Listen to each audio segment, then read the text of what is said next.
right, y'all. Let's give praise, glory, and honor to the Most High Yah by way of our Lord and Savior Yahshua HaMashiach. Get the show on the road. John chapter 5, verse 39. Hallelujah indeed. John 5:39.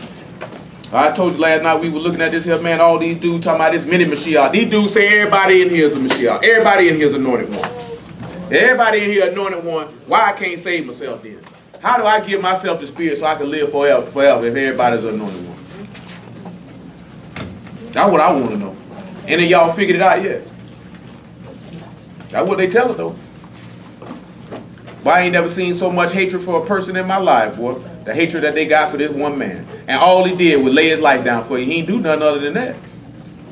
You think you'd have some appreciation or gratefulness for that. And the thing is though, he didn't even have to come do it. He wanted to come do it. They hate him with a passion. John 5:39. I see you got the box right there. I ain't mad at that. That's brand new. Nothing wrong with that. It says, search the scriptures, for in them you think you have eternal life, and they are they which testify of me. And ye will not come to me, that you might have life. I receive not honor from men, but I know you, that you have not the love of Elohim in you. That's what a lot of these dudes' problem is. It's something came to my mind this morning about something we looked at last night. And I want y'all to, and we're going to look at it right now. 2 Chronicles chapter 28 again. You know what a lot of these dudes, when they try to get you to reject Hamashiach, get you to reject Yahshua, you know what they trying to do? They trying to get you back in bondage. They trying to make you captive. You know what I'm saying? They trying to make you captive. 28 and about verse 9. Matter of fact, make it verse 8. 2 Chronicles 28 and 8. There's something else we looked at last night. Hit it from a different angle than what we hit it on last night. 2 Chronicles 28 and 8. And the children of Israel carried away captive of their brethren 200,000 women, sons, and daughters, and took away much spoil from them, and brought the spoil to Samaria. Now what you think that means about they took much spoil from them? Took their goods.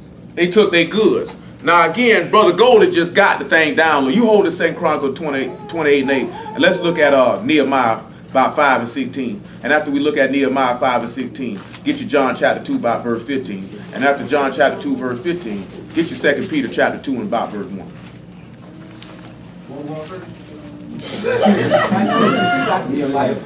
Nehemiah chapter 5 about verse 16. And then get your John 2 and 15. And 2 Peter. The reason why I mention it, because it angers me every time I think about it, every time I hear it. Make it about verse 14. Nehemiah 5 and 14. Okay, Brother Goldie won the free download of the Egyptology thing. He said he went on Brother Josh's Absolute Bible Truth website. I done told y'all this before. The niggas sell sermons. You know what I'm saying? Now, what Goldie got, because he was the third caller when we was on Debate Talk for You Tuesday, that's why he sent it to him. But the nigga charged like $5, $10 for this information. Maybe more than that, when it should be free. You know what I'm saying? Now, what he doing is the very same thing with what he talking about here. You're taking your brethren captive. You know what I'm saying? I'm going to sit back and show you how he taking them captive, because something comes to my mind in 2 Timothy chapter 3. You taking people captive, and then you spoiling them of their good. How is he taking you captive? Because in Lamentations of Jeremiah, he say these prophets have not found out your captivity to reverse your banishment. You understand what I'm telling you? See, this man still got you captive to the flesh and still got you captive to sin. And while I got you captive to that, let me get your money. You know what I'm saying? Let me get it a little bit, man. Because I don't believe, this is what he'll tell you. I don't believe in tithes and offerings. He said, I don't believe in that. He said, I don't believe in tithe, but you can send me an offering and you can buy my lesson for $9.99. And I started a web page that promotes my ministry and sell the videos on my web page. That is despicable. You know what I'm saying? That would be no different if y'all walked in here and I had t-shirts all in here and I'm like, what y'all want, man? This one going for 20, this one going for 30. You know what I'm saying? With the word on it. Let's just say with the Father's and Son name in Hebrew on it. You know what I'm saying? That would be if I took every video off all 3 YouTube channels and then set them up and be like this here. Now y'all can get them now. You can get your 5 videos for the low price of $19.99. You know what I'm saying? Once I see something like that, I'ma automatically think about people like Creflo Dollar and TDJ. How are you any different from them? You know what I'm saying? Because you making merchandise of the people. See, y'all know what Proverbs 22 and 23 and 23 say? You know what that thing say? Buy the truth, sell it not. He say, even knowledge, wisdom, and understanding. I guess we'll look at that too. You ain't got no business selling no word. You know what I'm saying? You's a low down dirty bastard in my estimation, you selling the word. I don't know how y'all feel about it. That's how I feel about it. 5 and 14. Moreover, from that time I was appointed to be governor in the land of Judah, from the 20th year even to the 2 and 30th year of Xerxes the king, that is 12 years. I and my brethren have not eaten the bread of the governor. But the former governors that had been before me were chargeable unto the people, and had taken up them bread and wine, besides 40 shekels of silver. Yea, even their servants bear rule over the people. But so did not I, because of the fear of Elohim. So he sit back and look at it. Ain't nowhere in the world this man fear y'all, he do that. That mean he making himself chargeable to the people. Same way they do talking about send us money for the cookout. I ain't sending you no money for no cookout. Nigga, if you throwing the cookout, you ought to pay for it. You know what I'm saying? These dudes be having blog talk shows, send a donation to keep the blog talk on so I can keep bringing you this word. Well, you shouldn't have started the blog talk if you ain't had the money for it. Why I got to pay you for it if that's what you supposed to be doing? I wouldn't ask you for no money for it. How are you any different than Oral Roberts? How is you any different than Kenneth Copeland? And Kenneth Copeland boast and brag how he get here in the heartbeat. How you any different than Joel Osteen? Because you know you an Israelite and you tell somebody to keep the Sabbath? So you any different? I think not. John 2 and 15, let's see what the Lord say he going to do with him here. Let's see what he going to do with him. Make it 14. 13 even better. Let's see what the Lord felt about it. Because remember, right? He said he don't dwell in temples made with hands, right? That don't mean you wouldn't have a synagogue. You wouldn't have a building. But that means his people are his building. Let's see how we sit back and we look at a similitude of what we looking at with these low down dirty bastards spoiling they people they done took captive. Let's see what they doing. Let's look at verse 11. Or 12, pardon me. Let me start with verse 12. After this he went down to Capernaum, he and his mother and his brethren and his disciples, and they continued there not many days. And the Yahudim Passover was at hand, and Yahshua went up to Jerusalem, and found in the temple those that sold oxen and sheep and doves and changers of money sitting. And when he had made a scourge of small cords, y'all know what he done made if he made a scourge of small cords. Y'all know what that is, right? He made a belt for him, whipped him. Let's see what he told him. He drove them all out of the temple, and the sheep and the oxen, and poured out the changers' money, and overthrew the table, and said unto them that sold dove, take these things hence, make not my father's house a house of merchandise. So you know what that tell us right there? What does that tell us right there? He sent it to the people. Now what does that tell us right there? Not just profiting off the word, because he wasn't talking about profit. That means there ain't no buying and selling in no sanctuary, y'all. They ain't got no business going on. That mean they ain't got no, that mean no honey drippers, no fish fries, no bake sales, no nothing. You know what I'm talking about? Nothing. You know what I'm saying? Because that's what, look at Jeremiah 7 where he got it from. Because that's what they doing. Even though they not in the actual sanctuary doing it, if you say that the people is the house of Yah, you making the Father's house a house of merchandise. You trying to profit off these people. You trying to be charged. You trying to come up off these people. You know what I'm saying? If you want to come up on your own time. You know what I'm saying? Don't come up off the word, though.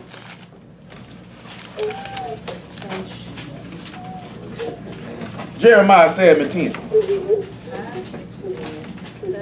Well, make it 8.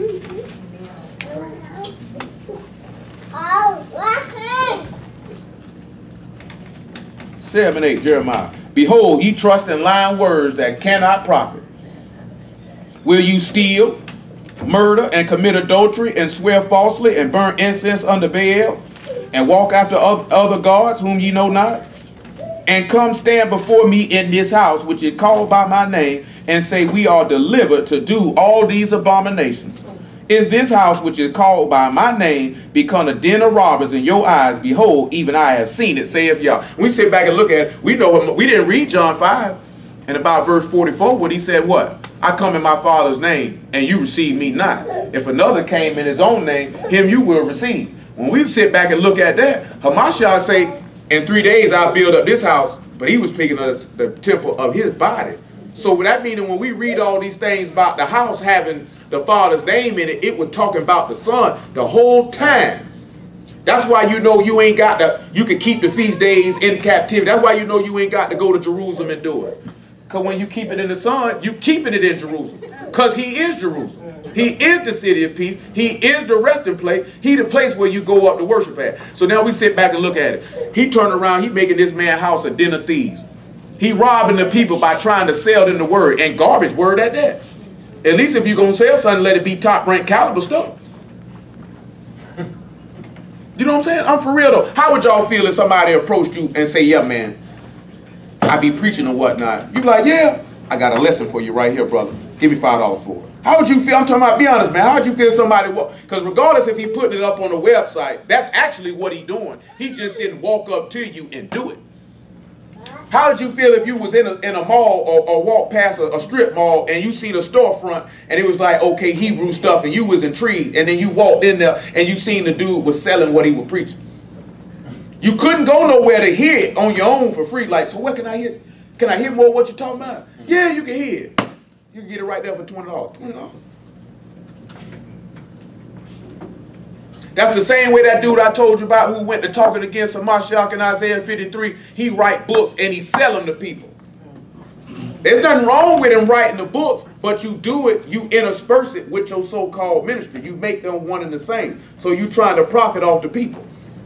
And then you were selling your books to people who you know don't believe as you believe, and then they were shocked when you come out talking about your Savior. You stupid nigga, you already know he didn't believe in him. So you actually the fool for spinning with it.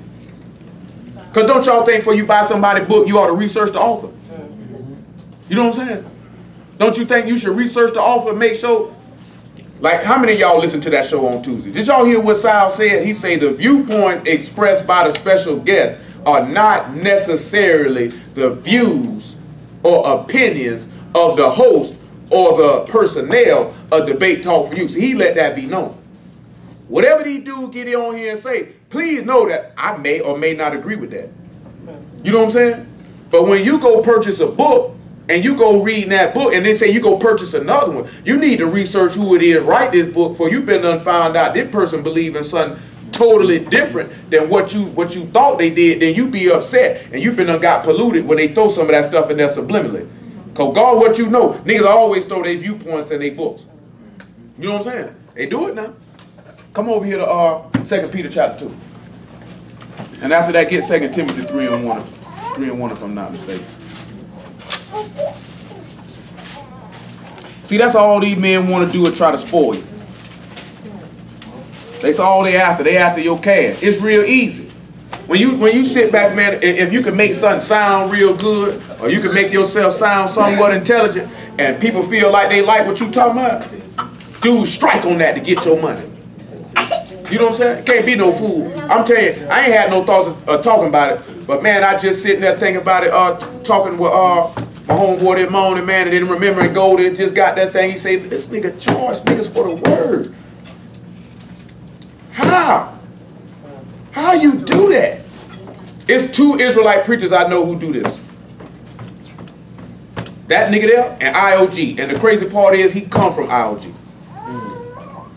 You know what I'm saying? You sell a nigga the word. And the nigga you came from is garbage. And nigga, you garbage. This nigga selling a lesson called 2 Lucifers. Where you read 2 Lucifers at in the book? The nigga sell the lesson. We seen it before. Matthew 24 completely fulfilled. You telling me the Lord ain't coming back? You garbage. You know what I'm saying? But I told you, the nigga lost credibility with me a long time ago. First thing was he said Abraham ain't keep no Sabbath. That was strike 1. Second time he said the Ruach HaKodesh won't make you perfect. That was strike 2. And he heard him when he said it. And Pell heard him too. Strike 3 is when he said you didn't need no law and no prophets to validate an epistle letter. That's when I knew right then, boy, the Lord ain't with you, boy. Because you wouldn't have opened your mouth and said nothing like that. I mean, the first and the last were bad, but the middle one was worse. Because you saying the spirit of Yah won't make a man perfect. I know you stupid. How many of y'all think the spirit of Yah make you perfect? I think that'd be common sense. Because if you say the spirit of Yah won't make me perfect, then you saying Yah himself ain't perfect. Somebody going to hell. You just blaspheme. When he said it, what we did, Dwight, when he said it? You remember? Man, when that nigga said that day, I told Dwight, man, unhook this thing, get off the phone, man. I let that. Yeah. I said, man, here go my phone number. You call me, I'm done. I said, unhook this thing, man. I'm through. I'm through. I'm through. I wasn't finna keep talking to somebody say something like that. And I'm saying that to y'all for y'all to know this, man. If you hear somebody say, you can hear people say something stupid. But when somebody say something to the point like, all right, man, you got to know when I'm done. I'm not finna sit here and listen to you blaspheme. Some of y'all done been on the phone with me, man. We be talking to them people who don't believe in the Lord, them sinners, man. How can a sinner die for you? Hung the phone up right in their face. And they say, how you gonna hang up in my face, man? I had already told you if you went to blaspheme and I was gonna bam it on you. You thought I was playing? You thought I was playing? You know what I'm saying? You got to learn how to do that, man. Ain't nothing wrong with, you know, sometimes we talk not to walk away from stuff. You know what I'm saying? But sometimes you just got to know it. I'm good, man. Do just what the Lord told the disciples to do if they ain't want to hear. Dust them off. Dust them off. I'm going to leave you right there in your dirt. You stay in that. 2 Peter 2:1. So I'm just saying now, because this is what the words say, because I don't know this man personally. But if he's selling sermons, we're going to see if he fit this right here. And if he fit this right here, then we're going to see what his end going to be. Leah. It's all right. What's wrong with him?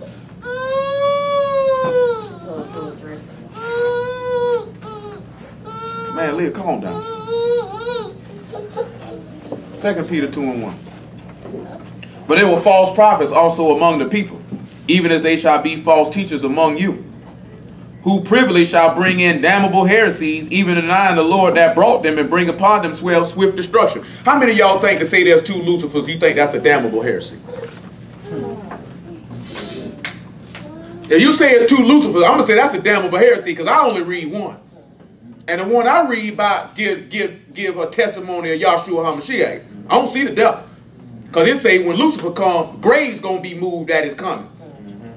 I know full well ain't nobody getting moved when Satan come. When is Satan coming? You know what I'm saying? I don't go.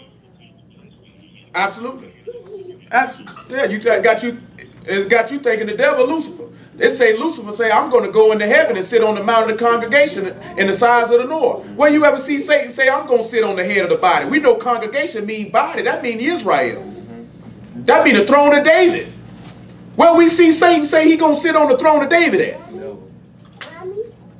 Where we see he say, but before you ascend in the heights of the cloud and be like the Most High, you going to fall in the pit. Where you see Satan say, I want to be like y'all. You ain't never read that. You don't even read Satan saying too much or nothing. You know what I'm talking about? I mean, I'm just being honest though. You don't read him saying too much or nothing. I bet we can read where it say, y'all say I'm going to go into heaven though.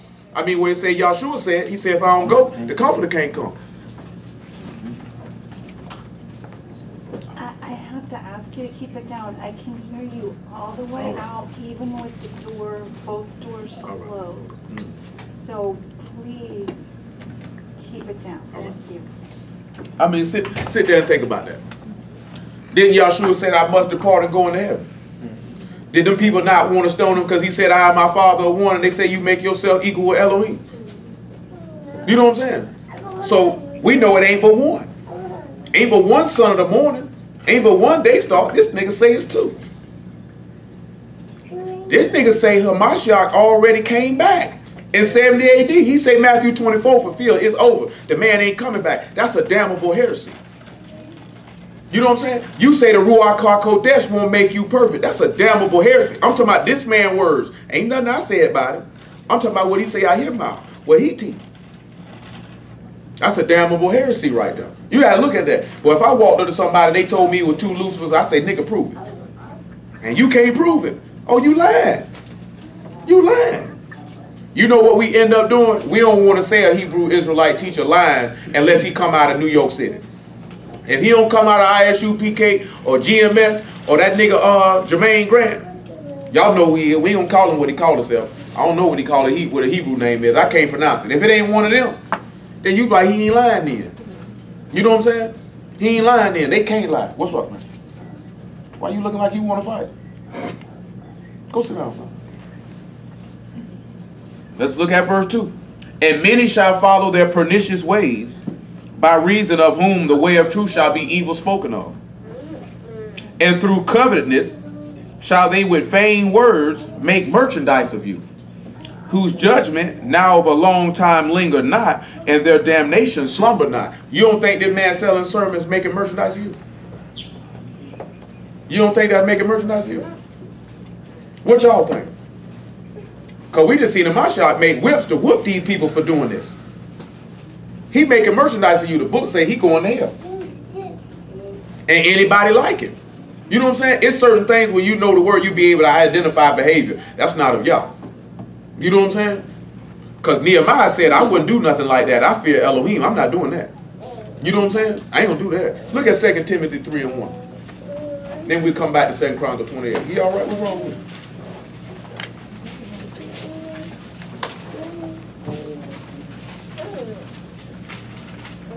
I just said, I don't know the brother personally, but I know this here. Ain't no man claiming he a servant of the Most High. Y'all got no business selling his word. I know that much. I know that. I don't believe that type of stuff, because that Proverbs 23, let me see the other thing he say. Y'all just hold tight where you at. And make sure, because there's something else in there we say buy the truth and sell it not. There's another thing he put with it. I wasn't 22 and 23.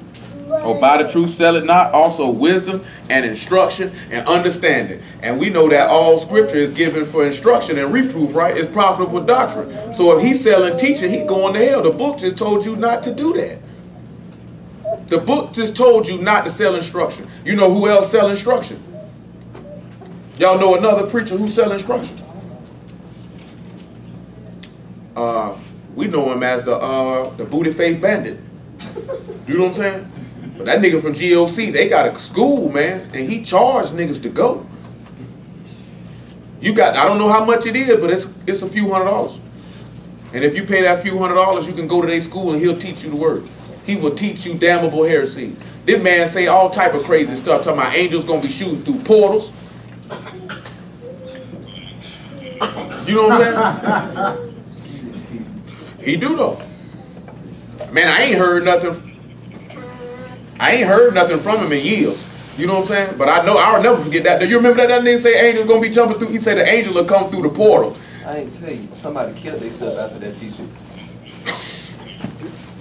Wow. That's what I meant to say. He taught somebody that, and the girl had went home and killed herself because she thought she seen angels coming through the wall. Hold on, man. That's horrible. Because Troy said he knows somebody killed themselves after they heard that teaching. You know what I'm saying? Say they killed themselves after that teaching. Killed themselves. And then he said, this brother said they teach that when the sinkholes happen, that's the demons coming out the portals trying to snatch people. Ain't her blood on his hands though? Y'all doing that though? I mean, Buddy going to hell anyway.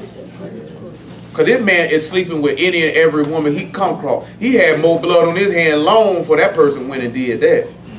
Because this man don't think it's nothing wrong with sleeping with everybody's wife, putting his face in a woman's vagina. He don't think there's nothing wrong with that. You can be candy licking all day long, blow booty all day long, sleep with single women. It don't make no difference whatsoever. You can do all of that and you straight, because I'm an elder. I've been doing this for 30 years. This man sat back and told people to take out all manner of loans, move to Egypt, and then give me all the money when you get here. And I know that from because I know somebody who went to Egypt. He just didn't give him all his money, but he went over there. And when he went over there, that's when he found out what type of manner of man he really was. Remember when we looked at that when Paul said, you know what manner of man we are for your sake? Just like Hamashiach sat back and showed him, if you don't believe me for my words, believe me for my work's sake. You know what manner of man I am because of my behavior. You know what I'm saying? Not because what I told you. but because of what I showed you. You know what I'm saying? Then you see my words match my actions. That's why he said, if you don't want to believe me for what I say, believe me for all this work I done did. This work should show you. But that's what you got to sit back and look at, man. Look at these dudes' lifestyle and how they roll and what they do. Because ain't nowhere in the world, no, you ain't never see Hamashiach sell nothing to nobody. 2 Timothy 3. We started in 2 Chronicles 28 about them people getting taken captive, right? Let's look at verse 1. This know also that in the last days perilous times shall come. For men shall be lovers of their own selves. That's why you think a lot of the dudes like to go on that debate talk for you. They want to be, like how you want to be famous through the word? These dudes, I seen a dude say, my name ain't known out here in these streets. I'm trying to make a name for myself. What? He say covetous. Don't you think selling sermons, don't you think that's a little covetous? Boasters, proud, blasphemers, disobedient to parents, unthankful, unkodesh, without natural affection, truce breakers. We're going to look at that without natural affection. You know what that means to be without natural affection? It's kind of self-explanatory. I mean, you had no love and compassion for anybody. When we go back and we look at those men who took those people captive in 2 Chronicles 28, they showed that they had no love or compassion for anybody. Most of these dudes who preaching, they don't have love and compassion for anybody. The only people they got love for is those who agree with them. He says they're fierce, without natural affection, truce breakers, false accusers, incontinent, fierce, despisers of those that are good, traitors, heady, high-minded, lovers of pleasure more than lovers of Elohim, having a form of godliness, but denying the power thereof, from such turn away. For of this sort are they which creep into houses and lead captive silly women laden with sins, led away with diverse lusts, ever learning, never able to come to the knowledge of the truth. When we go back and we look at 2 Chronicles 28:1, we see that these women who were led, go back to it, these women who were led captive, they were led captive because they were committing sin. Not just those women specifically, but Israel as a whole. Because remember, we looked at Ahaz, he said he didn't do what was right in the eyesight of Yah. See, look at verse 6, listen what he tell you what's going on. Or verse 5.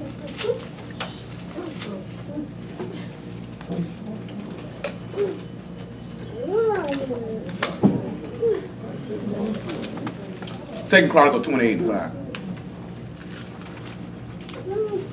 He said, wherefore Yah his Elohim delivered him into the hand of the king of Syria, and they smote him, and carried away a great multitude of them captives, and brought them to Damascus, and he was also delivered into the hand of the king of Israel, who smote him with a great slaughter.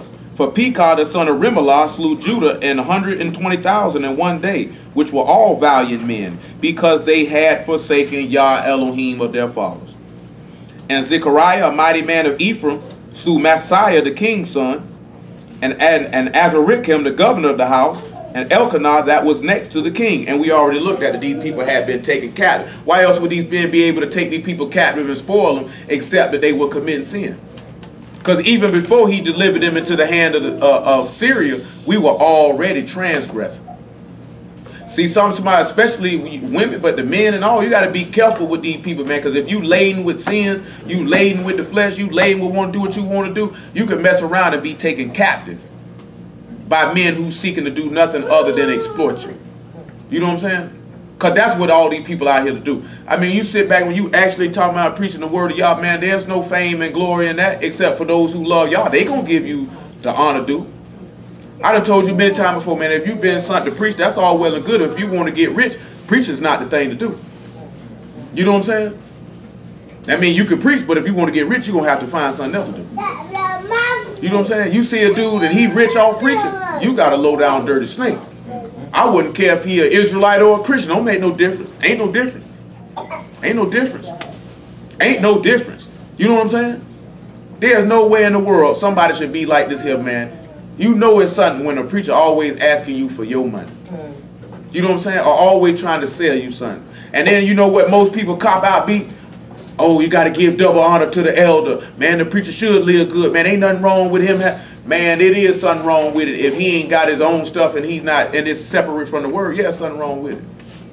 I ain't got no problem with T.D. Jakes being a millionaire, but he a millionaire off the backs of the people.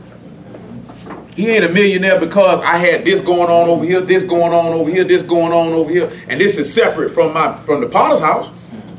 You know what I'm saying? He a millionaire because of the Potter house. This man write books and then come in that pulpit and sell the books to the people. They know they can come in and buy the book.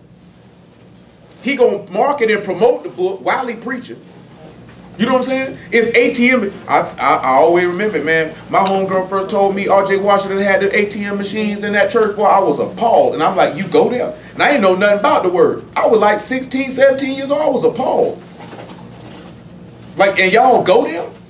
Like, if I walked into a church and I seen an ATM machine, I would be offended. You know what I'm saying? That's just me. I'm talking about even before dealing with the word. I would be offended. And he got that hotel too. That's just threw me off the hotel he got there. Well, I mean, but and the word part is him having a hotel ain't no big deal. You know what I'm saying? But the hotel is, I think, is intertwined with the church though. Yeah.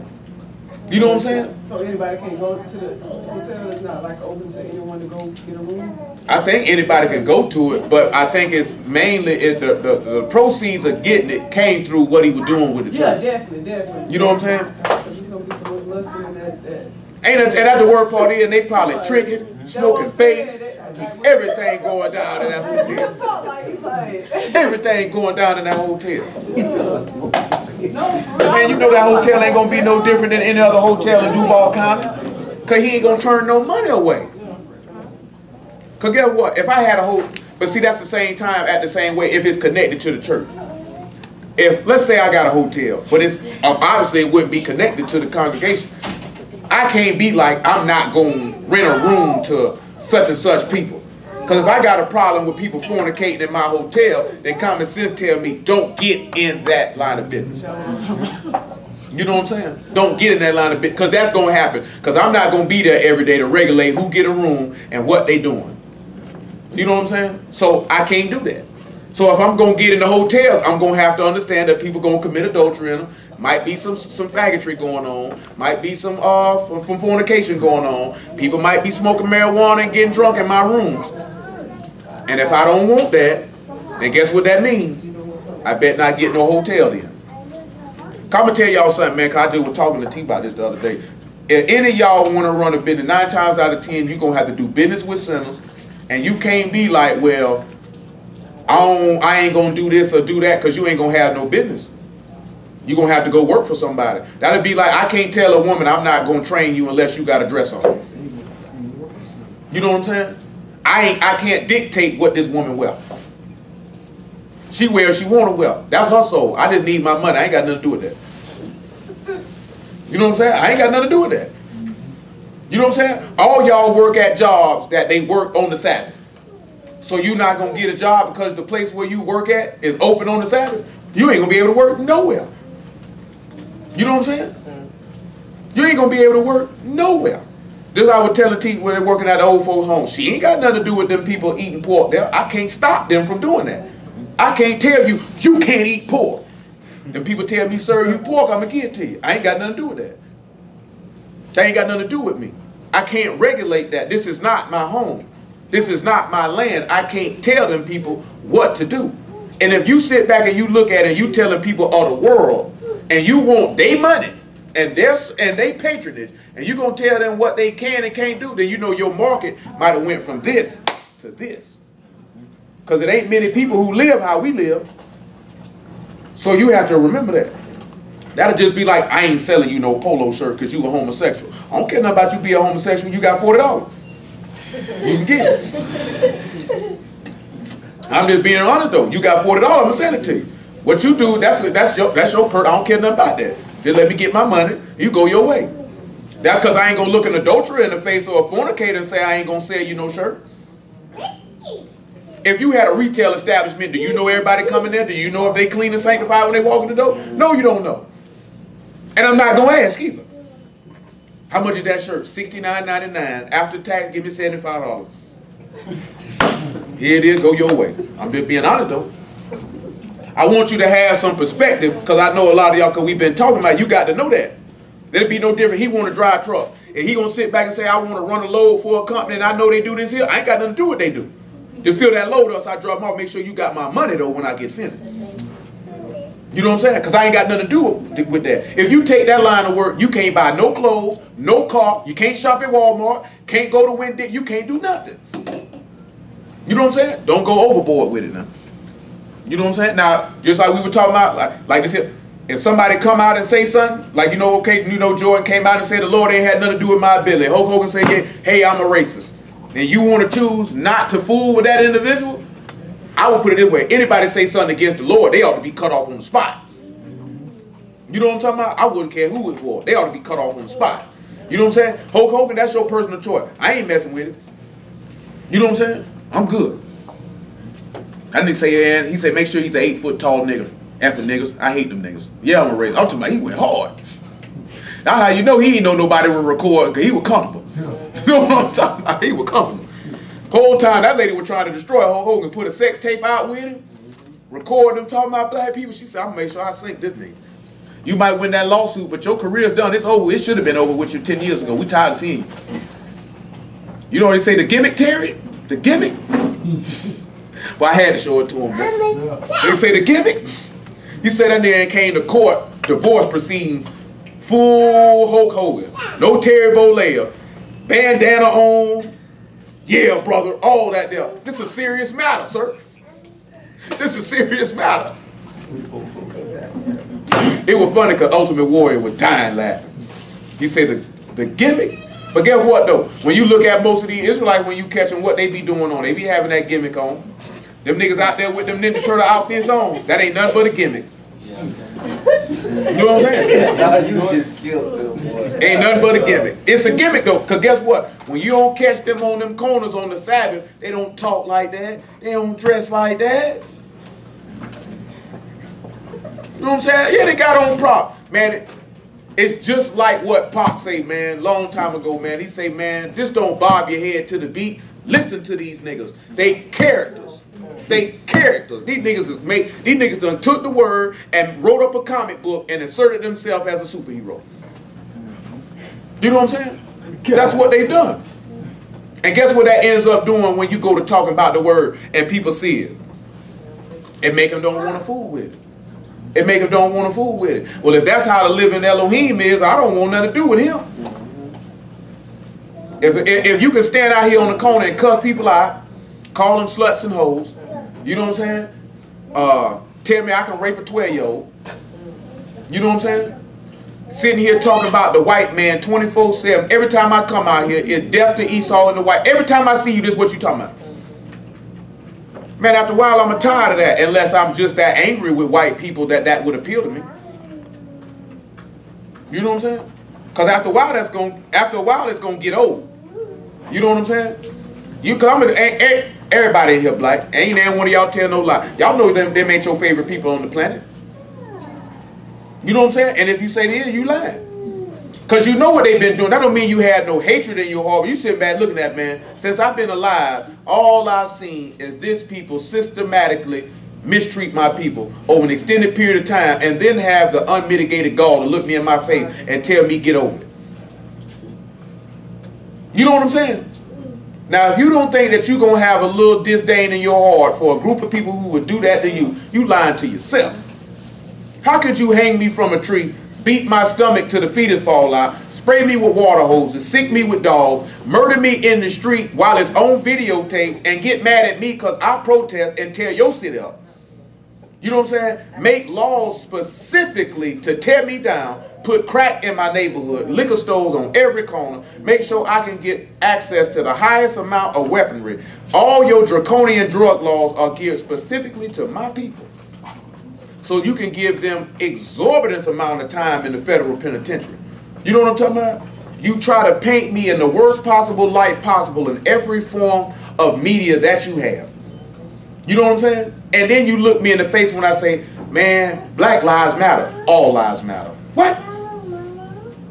Oh, man, what about slavery? Man, that was a long time ago, man. You need to forget about that.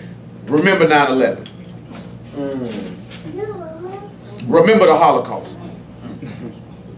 You know what I'm saying? I mean, to be honest with you, me and him have had this conversation for years in our childhood, man. White people, for some reason, cannot fathom the fact that we might not like them. You know what I'm saying? To them, it's what do you mean you don't like white people? Do you really want me to explain it to you? Do I really need to sit here and explain it to you? Come on, I just told you last night. You do your research after the Sabbath. The police was created to catch runaway slaves. That's what they made the police for. Not to protect and serve, not to enforce laws, but to catch you niggas. And then they had the nerve and audacity to make the New Orleans Saints logo the logo of what they put on slaves when you ran away. You know what I'm saying?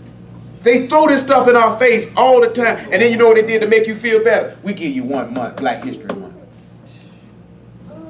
You know what I'm saying? When you go to school, all they teach you is a Eurocentric view. They take everything that you ever did positive and put their face on it. They took your God, made them look like them. You know what I'm saying? That's what they did. And then when we come to them and say, man, what the book say, he don't look like that. Jesus says all colors. It don't matter what color it is. Well, if it don't matter, why did you paint it white then? That's the question. You know what I'm saying? So that's what I'm saying. If any of it, we're not talking about that hatred that these men be. But if you sit there and lie to yourself and say, I don't particularly care for them like that, you lying to yourself.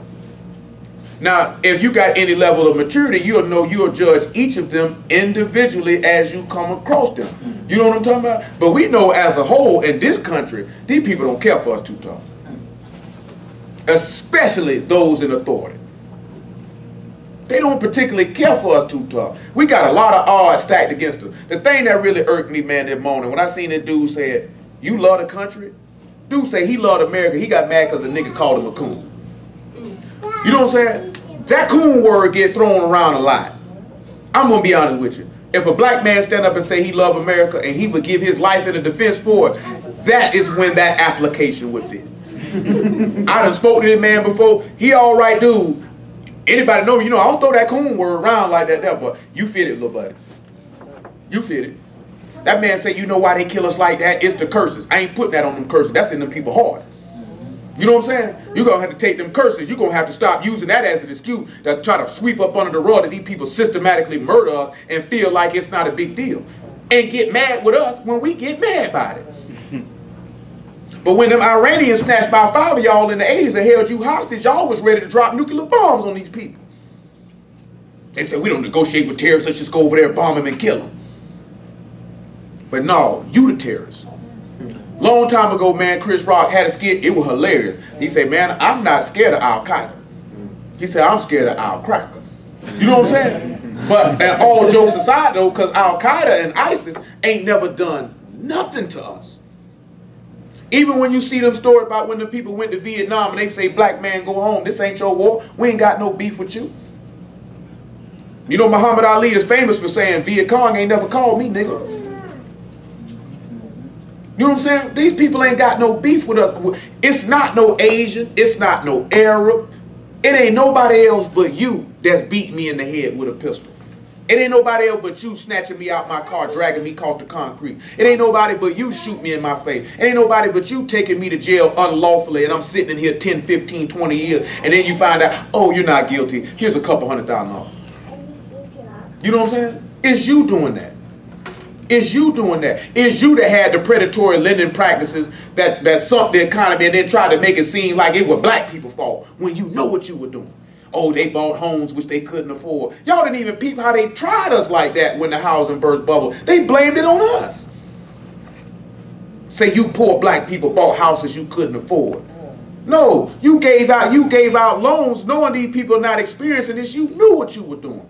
And you knew your homeboys was going to bail you out in the end and you were going to make out like a fat rat by getting all the money you got from them people and the property back. And they were going to give you money to bail you out at the same time. And you mean to tell me I wouldn't have a problem with you? I know it, Kingston. I'm telling you. But I'm just being honest though. You know what I'm saying? But we ain't around that because I don't care who you is. You want to serve y'all. Praise y'all, man. Come on with it. Gonna treat you just like one of ours. He told us don't do the stranger like that. You know the heart of a stranger. You know what I'm saying? We know how it is to be mistreated and segregated against and beaten and disrespected. Y'all told us don't do that. Since you know how I feel, don't do that in return. See, hold what you got. Come over here to James chapter 2. Show you what I'm talking about. I just don't want y'all to have that type of mind or that type of heart toward these people, man. Because I know you see this stuff these people be doing on the news. I know it make you mad. James chapter 2 about verse 6. Make it about verse 5. I know it make you mad when you see it. Guess what? We'll get vindication. You got to keep on standing strong, though. He said, hearken, my beloved brethren, have not Elohim chosen the poor of this world, rich in faith, and heirs of the kingdom, which he hath promised to them that love him. But you have despised the poor. Do not rich men oppress you and draw you before the judgment seat? That's just what I'm sitting here talking about, because that's what they do to us here in America. Do they not oppress us and bring us before their judgment seat? And then we had a nerve at black people, we all poor. And then we look down on another nigga because he ain't driving what you driving, or he ain't wearing what you wearing. You know what I'm saying? But the same group of people are oppressing you, bringing you right in front of them courthouses, right in front of them people. We look at the lady Sandra Blanc. She ain't no different than any young girl in the hood. She ain't get treated no different. She wasn't running no streets committing no crime, but yet they treated her no different than they'll treat somebody from out east or out north or out on the west. They treated no different. Oh, you want to listen? Wow, come on, you going. You know what I'm saying? You going. That's why he say oppress you. You know the law say you'll be forever spoiled and oppressed. So these people are always going to do this. Because it's in, not just because it's a curse, because it's in their heart to do it. Remember what we read in Zechariah? He say who oppress us, slay them, and hold themselves not guilty. Because they say they don't forsook. Y'all, we can get on, we can do it. We been wanting to do it. This was the opportunity we were waiting for. Any of y'all ever heard what the Portuguese said about the 1500s? The Portuguese say, you see them people down there in Africa, they meant to be slaves. Say, let's go get them. They say, how you know? It's written in their scriptures. They already had a problem with us. They already wanted to do something to us. When they seen a favorable opportunity to strike, they moved. You understand what I'm saying? So that means it's even more imperative on us that whatever y'all requires us to do, we ought to walk in it to put these people to shame. You know what I'm saying? All the information you can come with, and we're going to get looking 1 Peter chapter 4, if I'm not mistaken. Also, the main key thing you'll sit back and look at to put these people to shame is your behavior. That's why we're telling you, man, check this out. The police could pull us over, and we could be respectful and all, and they still might kill us. I'm not even finna give you that illusion that you could do that and they still wouldn't kill you. I ain't gonna tell you that lie. Because if they wake up that morning and he feel like I'm gonna kill and beat me a nigga today, that's what he gonna do. And it don't matter if you say yes sir, no sir. Oh no, I wasn't aware of that. All he looking for one thing. What did you say? What you talking about? Don't talk to me, get out the car. That's all they be looking for. You know what I'm saying? But the key thing is to knowing if you are serving a Yah and you know Yah is my protection, you conduct yourself in a particular fashion. That when you conduct yourself in this fashion, then Yah wouldn't allow these people to do nothing to you because you were representative of him. And then because you were representative of him, that's going to shut his mouth. You know what I'm saying? Because a servant of Yah ain't got no business going back and forth with the police. Or with anybody for that matter. Just like I told you, you ain't got no business going back and forth with your supervisor on your job. You know the word teach against that. You ain't got no business doing that.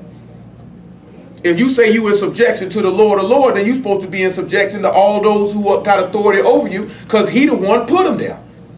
And if you can't listen to those who are in authority over you, I know you can't listen to him. That's the same way if you married and you can't listen to your husband, there's no way in the world you're going to listen to the Lord. That's impossible. He the one told you to listen to him. If you can't listen to your mama or your daddy, there's no way in the world you can listen to the Lord, because he was the one told you to listen to him. See, ain't nobody going to tell people that type of stuff, because what it was form of what we were talking about the other day, humility. You know what I'm saying? Even if you know you've been wrong, even on that show we were talking about long suffering, even if you know you've been wrong, you can still be humble enough to take that, knowing that Yah will vindicate you. But if you don't trust that Yah will vindicate you, then what you gonna do? You gonna defend yourself. You gonna say something, oh, that nigga ain't gonna talk to me like that. He must don't know who I am. All of us been there. We all have been in the world like that, like this here. Because I know, boys, they say something to me. Hold up, man. Who you talking to? Especially with the police. And we be dead wrong. Dead wrong. I'm telling you, man, on Atlantic Beach, man, even in Justina, man, a pocket full of rock. Man, hold up, Crocker, what you talking about? You know what I'm saying? What is you messing with me for? What you pulling me over for? And I'm wrong. And I'm cussing this man out for doing his job. And if it wasn't for the grace of the Lord, that man could have easily took that baton. Oh, I'm going to bust this old rowdy mouth nigga right upside his head. Because who he think he talking to? And you know what ends up happening when you get in a mind like that, where you done talk to these people this many times, you think you can get away with it, you ain't going to never be looking for them. I wasn't that dumb, because I'm always looking for them to do something to me. You go to thinking they ain't going to bust your head, and then that be that day they bust your head. Just because I don't trust the police. You know what I'm saying? That was natural. Man, I was at elementary school, man, JSO told us, man, we ain't your friend. Don't you trust no police officer? Shoot, my daddy pretty much said that, and he ain't come out and say it, but he said it. These people ain't your friend. They ain't not here for you. And the word tell you that. We're looking at you. They not here for you. Look at what he tell you now, verse 7. Do they not blaspheme that worthy name by which you are called? Does not America blaspheme this man's name? Do they not blaspheme this? Let's look at what America say. America, we ain't going to get what Israelites talking about. America say Lucifer the devil, blaspheming his name. Truth be told, you know what it means to blaspheme the man's name? That's to mock it, make it minimal, make it vain. You know what I'm saying? I know most of us come into it and you toss the name Jesus away, but when we sit back and you look at it, the name Jesus don't hold the weight that Yahshua holds. Because the Father name is not in that. You know what I'm saying? We ain't never really ridiculed people for it. I was just like this here. When we pray, baptize somebody, usually in conversation, I don't say it. That was just me. But I wouldn't go off on something, you're calling on a pig. See, I ain't do all that. Because that'll stop the conversation. You know what I'm saying? I had ways of kind of networking that in. Where they just would repeatedly just keep hearing me saying that. And if they talk to me enough time, they probably just throw it away. You know what I'm saying? You know, it's ways to finesse people. You ain't got to be all, you know, some niggas be gorilla pimping all the time. No, I just say that there because it made me think about a dude I was locked up with. And then got on the phone with his old lady and went off on her. And dude told him, man, you can't be gorilla pimping that woman in here like that. You know what I'm saying? Where my money at? Send me my money. Then he shocked she ain't sent him nothing. You know what I'm saying? Why would she send you something? You talking like you ain't got no sense. You know what I'm saying? But these people, let's look at the other things they blaspheme up. They changed this man's Sabbath. They said he white. You know what I'm saying? They say that grace, you can do whatever you want to do. They say you don't got to obey this man's laws. You know what I'm saying? That's blasphemy. That's blasphemy. And you shocked these people treat you like that and they blaspheme the worthy name by which you call. You know, Pilate did the same thing, didn't he? Hold on, y'all. He said, if you fulfill the royal law according to the scripture, thou shalt love thy neighbor as thyself, ye do well. But if you have respect of persons, you commit sin and are convinced of the law as transgressors. Y'all know what that means to have respect of persons? Y'all know what that means to have respect of persons? Because you know the law in Deuteronomy chapter 10 say y'all is no respect of persons. You know what that means? You know what that means to be a respecter of persons? That means you show favoritism. You know what I'm saying? That means if a rich person say something, it's going to hold more weight to you than if a poor person said it because the person was rich. How some niggas act with celebrities. Celebrities can't do no wrong. You know what I'm saying?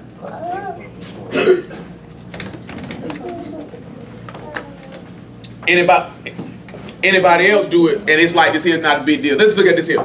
You know what I'm saying? We just ain't seen that happen because it just happened. 50 Cent filed for bankruptcy. Everybody was like this here. Oh, that nigga ain't broke. Y'all just hating on the man. But then it turned around that he sat back and showed you what, because you got to respect the person. Because if anybody else come back around and say, oh, my lifestyle's an illusion. All them cars rented, them jewelry's rented. You would clown them. This old fake rapper nigga. This old fake buster. But 50 didn't get that backlash. And we know that 9 times out of 10, he ain't rented, did none of that type of stuff. It's the fact that he don't want to pay some money in a situation where he dead wrong. And he trying to figure out a way not to pay that money, which again shows his character even the more. You know what I'm saying? See, but when they are celebrities, see, we overlook that type of stuff. Same way we had respected persons with Bill Cosby. If that would have been anybody else you knew that was accused of dropping Quaaludes or Rufus and all these type of women drinks and having sex with them, you would want him in prison on the first thing smoking. But because it was Bill Cosby, and you enjoyed watching the Cosby Show and he made you laugh and you like that album, not Bill. You know what I'm saying? Not Bill. Bill ain't dropped no Quaaludes. Not Bill. That's how we act though. That's how we act though. Anytime a black person get caught doing something, not them. OJ got caught. OJ ain't killed that woman. But then you got all these photographs. OJ beat this woman unmercifully. How could you even put that past him? Because if it was a regular woman on the street and her old man beat her like that, and then he got her locked up for her murder, you're going to be saying, oh, he probably killed her. You know what I'm saying? That's how you going to look. But because it was OJ, you know what I'm saying? You looking at, he couldn't have did that. I'm just telling you, when people show you a pattern of behavior that they capable of certain things, plus like with Bill Cosby, ain't that many people lying on you. You know what I'm saying? Ain't that many people lying on you. The feds will throw stories on you and lie on you fast, but they ain't gonna get 40, 45 people to do it. That's too many people to have on a plot. You know what I'm saying? I got to have 40, 45 people meeting in agreement, and then guess what Bill Cosby turned around to do? He said he trying to get the hush money back from one of the women because she released the sealed deposition. So when you trying to get the money, you gave the woman a settlement so she wouldn't talk. Oh, you did it. All you got to do is look at people action. Remove from the fact is Bill. Look at, I don't have no problem with Bill Cosby. How could I? I don't know him. You know what I'm saying? I don't know this man. You don't know Curtis Jackson. You don't know OJ. You don't know these people. So you don't know what these people capable of. You ain't know, you like this here, all you think is Cliff Huxtable. That's a nice man. Man, Bill Cosby been freaking since I Spy. And that's before most of us in here were born. He been freaking. Guess what? And his wife knew the whole time. So what that say about her? She with it.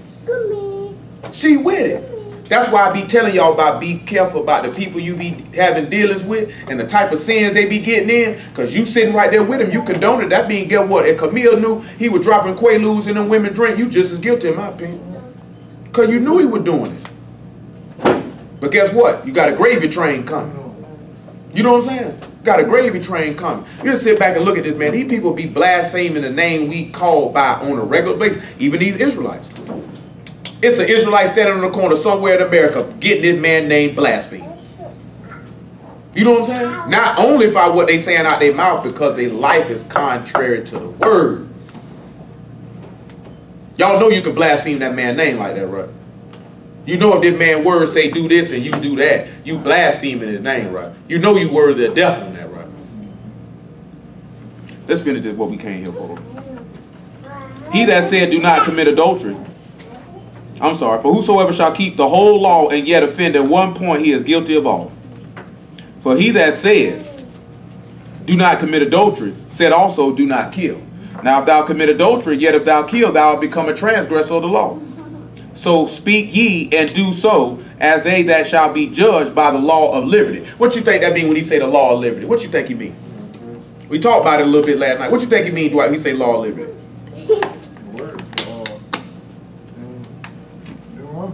What does liberty mean? What's another word for liberty? What's another word for liberty? Freedom. Freedom. Oh, I couldn't hear you.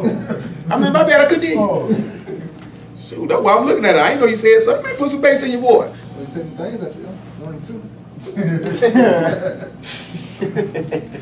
I'm gonna tell you like your drill sergeant told you when you was in boot camp. Say it like you got a pair.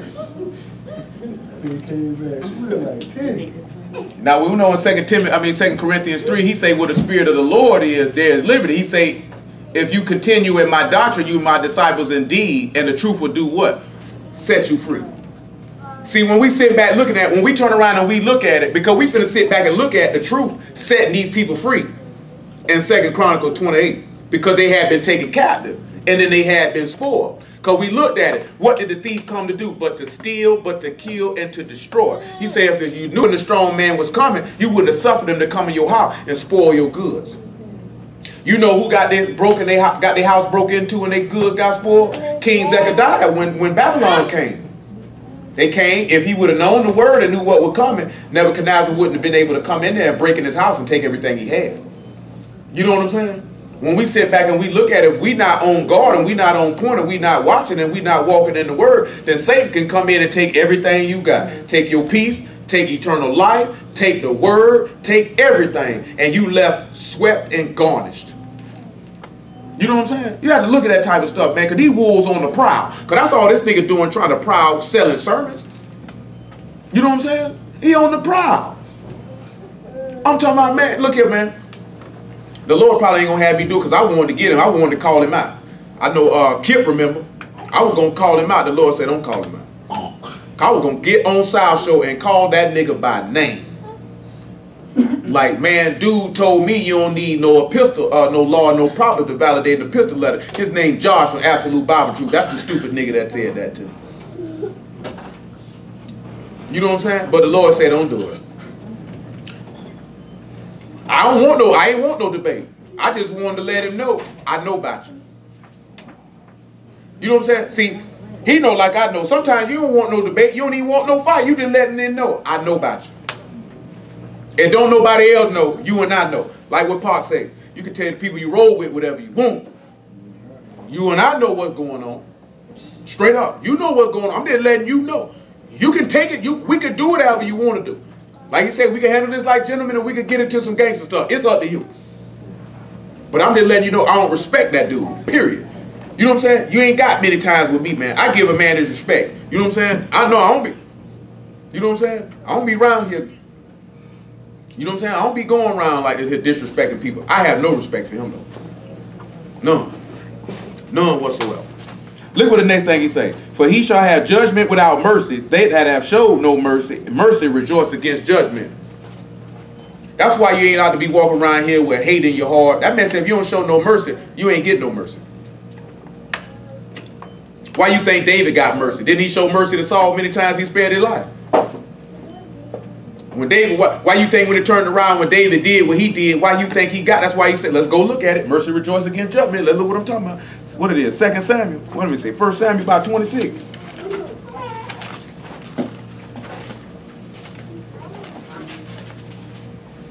First Samuel 26.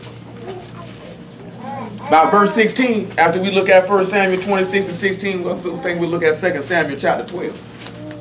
He say, because mercy rejoices against judgment. See, we have to know that. Because we got to know where he get this from. Because we'll sit back and look at it now. And we're going to see what David just didn't show mercy on the king. He showed mercy to others too. Who wronged him? Did he not? So guess what David showed you? 1 Samuel 26 and 16. So guess what David showed you? Long suffering. He say that this thing is not good that thou hast done. As Yah live, you are worthy to die, because you have not kept your master, Yah's anointed. Now see where the king's spear is in the cruse of water that was at his bolster. And Saul knew David's voice and said, this is thy voice, my son David. And David said, it is my voice, my lord, O king. He said, wherefore doth my lord thus pursue after his servant? Or what have I done? What evil is in my hand? Now therefore I pray thee, let my lord the king hear the words of his servant. If Yah have stirred thee up against me, let him accept an offering. But if they be the children of men, cursed be they before Yah, for they have driven me out this day from abiding in the inheritance of Yah, saying, go serve other gods. You know, that's what sit back when you look at them. These people telling you lies, making merchandise of you, they telling you to go serve other gods, and mainly the God of your belly. You know what I'm saying? When you look at most of these Israelite preachers, most of the preachers, period, they teaching you to serve diverse lusts. So you captive. You know what I'm saying? And then that allows the enemy to do what? Spoil you. You know what I'm saying? So somebody had to come through to make up that breach.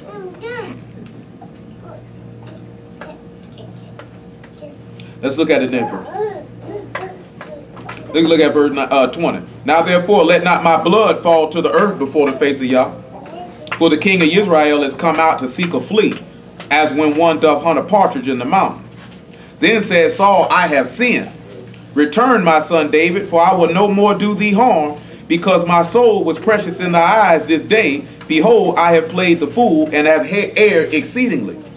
And David answered and said, behold the king's spear, let one of his young men come over and fetch it. Listen to what David say. Yah render to every man his righteousness and his faithfulness. For Yah delivered thee into my hand today, but I would not stretch forth my hand against Yah's anointed. He showed mercy right here, did he not?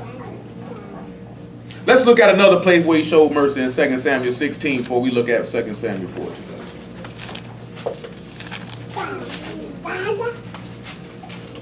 2 Samuel 16 and 10. Because he say mercy rejoice against judgment. So when you show mercy, then guess what that can turn around and do? That can allow y'all to have mercy on you. So when we go back to 2 Chronicles 28, we're going to turn around and see that these people had no mercy and compassion on the people who they took, who they had done took captive and spoiled.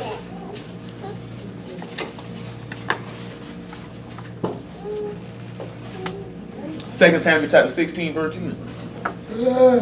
And the king said, what have I to do with you, ye sons of Zerah? So let him curse, because Yah has said unto him, curse David. Who shall then say, wherefore hast thou done so? David said to Abishai and to all his servants, behold, my son which come forth of my bowels, seek my life. How much more now may this Benjamite do it? Let him alone and let him curse.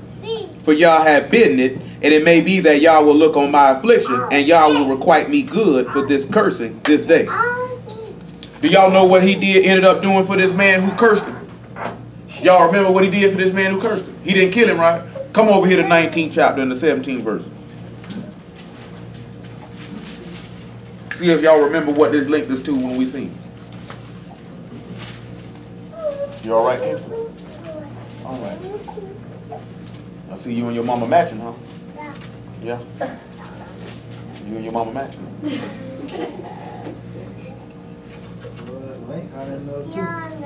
No. They got racing red on. That's what racing red is. It's orange pink. Well, Kingston's on this. It's about the same color. I got a shirt about that same color. You tried it? Yeah, I know you tried it. It's obvious, man. It's obvious you tried to match him up. You like this here boy. If Lake would have came in here like that, I'd have left.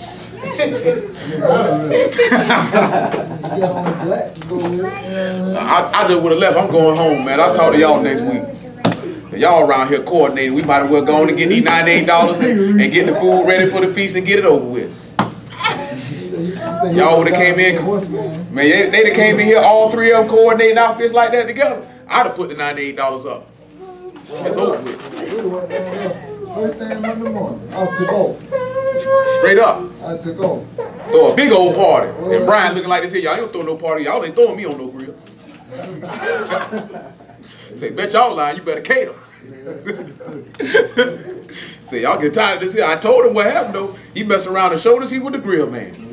You know, if that wasn't no Lane, no Dwight, no, you know what happened when a black man show you the grill man. What? You always on call, nigga. Always on call. Nigga don't even want to grill. It's 20 degrees outside. You gonna grill the food?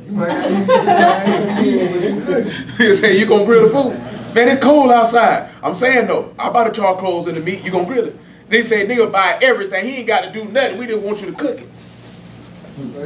You know what I'm saying? He ain't got to eat it. Just cook it. Brian said last week, I don't want to grill. They say, boy, you done messed up. That is. I don't feel like cooking.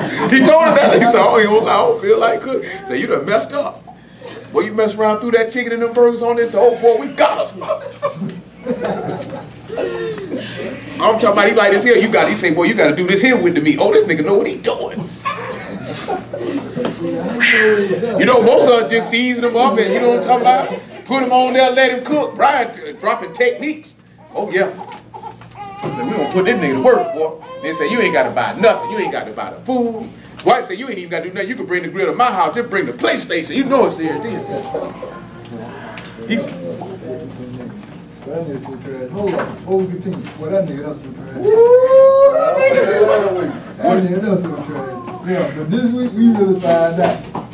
How trash it is. Oh, man, that nigga had to throw you under the bus about mad. Continuing home. I trash this nigga. I might be.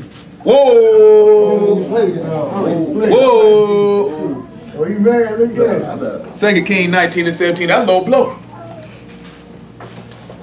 2 King 19 and 17. They throwing you under the bus everywhere. Right up on the JTA. Say no, man. He talking about what that bus is. Take you out of town for real cheap. Mega bus. He threw him up under the mega bus. He says 2 Samuel 19 and 17.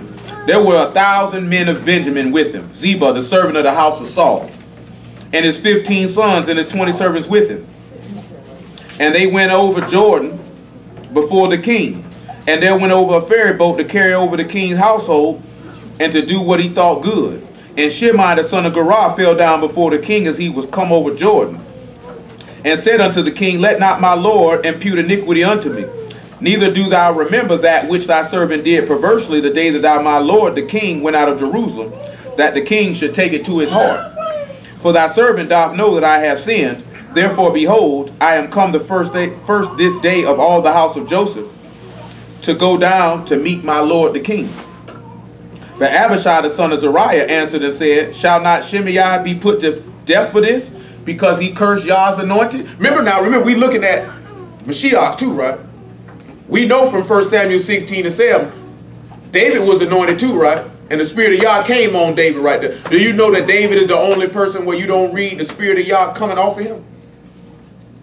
Other people you read it coming on and coming off of them, right? We'll go look and verify that in 1 Samuel 16, because the dude told me it never came off of David. Easy, dummy, because David is a similitude of a Mashiach. Why would it come off? You know what I'm saying? You dummy. You know what I'm saying? Some stuff ain't even that hard. That's the certain stuff what I'm talking about. Because from what they tell me, Brother Goldie said he went back and listened to the debate the dudes had last night. It's Yahshua. They put Jesus up there. It's Jesus in the Old Testament. 22 niggas from New York. You know what I'm saying? One who believe, one who don't. You know what I'm saying? And he say everything. He say Josh got on there and other dudes threw the standard verses out there that everybody know. And then it got into a free fall going in. That's why there's never really no growth or maturation with people in the faith, because these people who call themselves non-Messianic, what are they, gentlemen? What they really? Sinners. They sinners. You know what I'm saying? They transgressors. They marked for death. He said, I will require it of you if you don't want to hear my servant's voice. They already got saying, well, I know he gonna go here, here, here, here, here, here, here. So they feel like they already got they cookie cutter verses to try to back you down. You know what I'm saying? But when you actually know the man, there is no batting down. Because what they going to do if we say, let's go look at Lamentations 4. Let's go look at Lamentations 3. Let's go look at Zechariah 4. Let's go look at this right here. Matter of fact, look at this law right here. Look at this law right here. They're not going to be ready for that. Let's go look at Proverbs 23 when he say, who got woe? Who got destruction? He that's take tarry long at the wine. You know what I'm saying? He said, I hung up on top of a mast at the top of a pole. You know what I'm saying? They're not going to be ready for that. And you know what ends up happening when people hear that? They go to assessing their faith. They go to saying, this man actually is real. I ought to believe on him as the scripture has said. I ought to mimic him and transform my life and learn from his experience and do what he did. You know what I'm saying? Because in doing what he did, you would did what Abraham did, you would did what Isaac did, you would have did what Jacob did, you would have did what Moses did, you would have did what Joshua son of Nun did, you would have did what David and Solomon and every righteous man in that word did. From Gideon on down, Samson on down. You know what I'm saying? It's too many to name. Samuel, Isaiah, Jeremiah, Malachi, Ezra, Nehemiah, Yahshua son of the high priest, son of Jehoshaphat, Zerubbabel. You know what I'm saying? He mimicked all these men's behaviors. You know what I'm saying? Noah, Adam, Seth, Abel. When we look at these men's behavior and we learn, that's why in 1 Corinthians chapter 10, he say all these were given us as an example that we should learn not to lust after evil things. That's why it's good that you don't have to go through something and learn it yourself. Just learn it from somebody else who already did it. You can avoid it. You know what I'm saying? I told y'all about that last night. That's a lot of black people problem.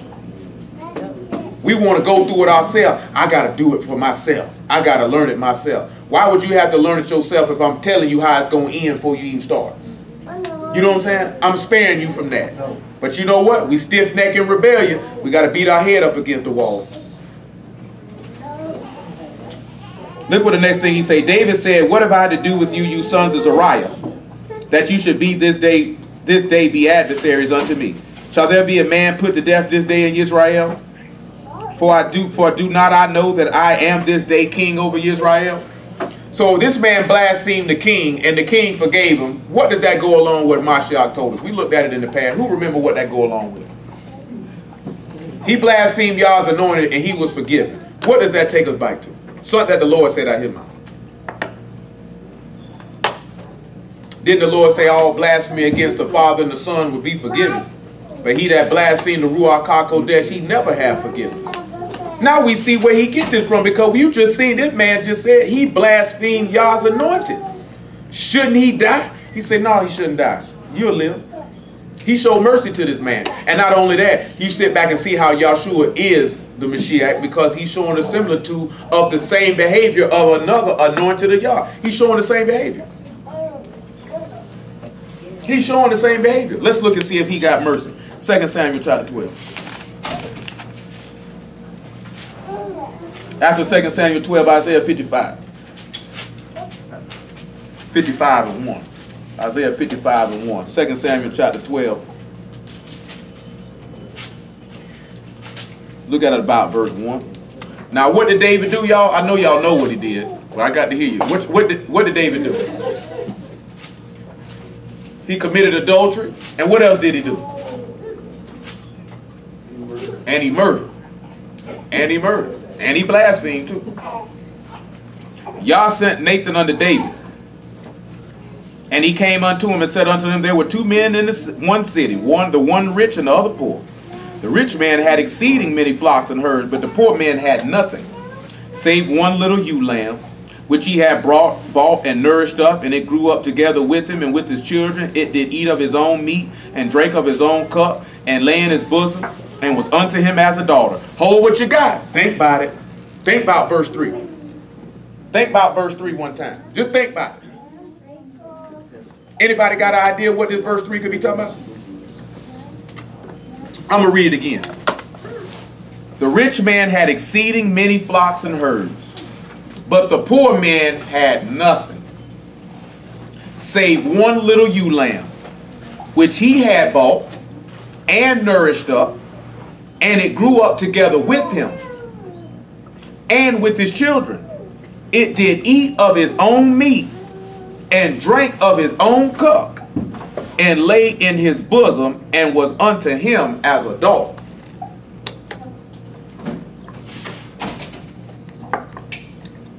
What you got for me, Glow? Dwight, Langston? Who got something for me? Darius, you got something for me? Who got something for me? What you think it could be talking about?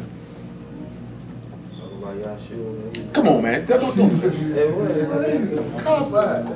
I'm talking about Glover don't mind taking the cop out. Same thing. We know you're going to say the same thing. What you got something, Jim Danny? Well, let's see who the poor man is. Let's look at 2 Corinthians chapter 8 and verse 9. He said there was a poor man. He had one little ewe lamb.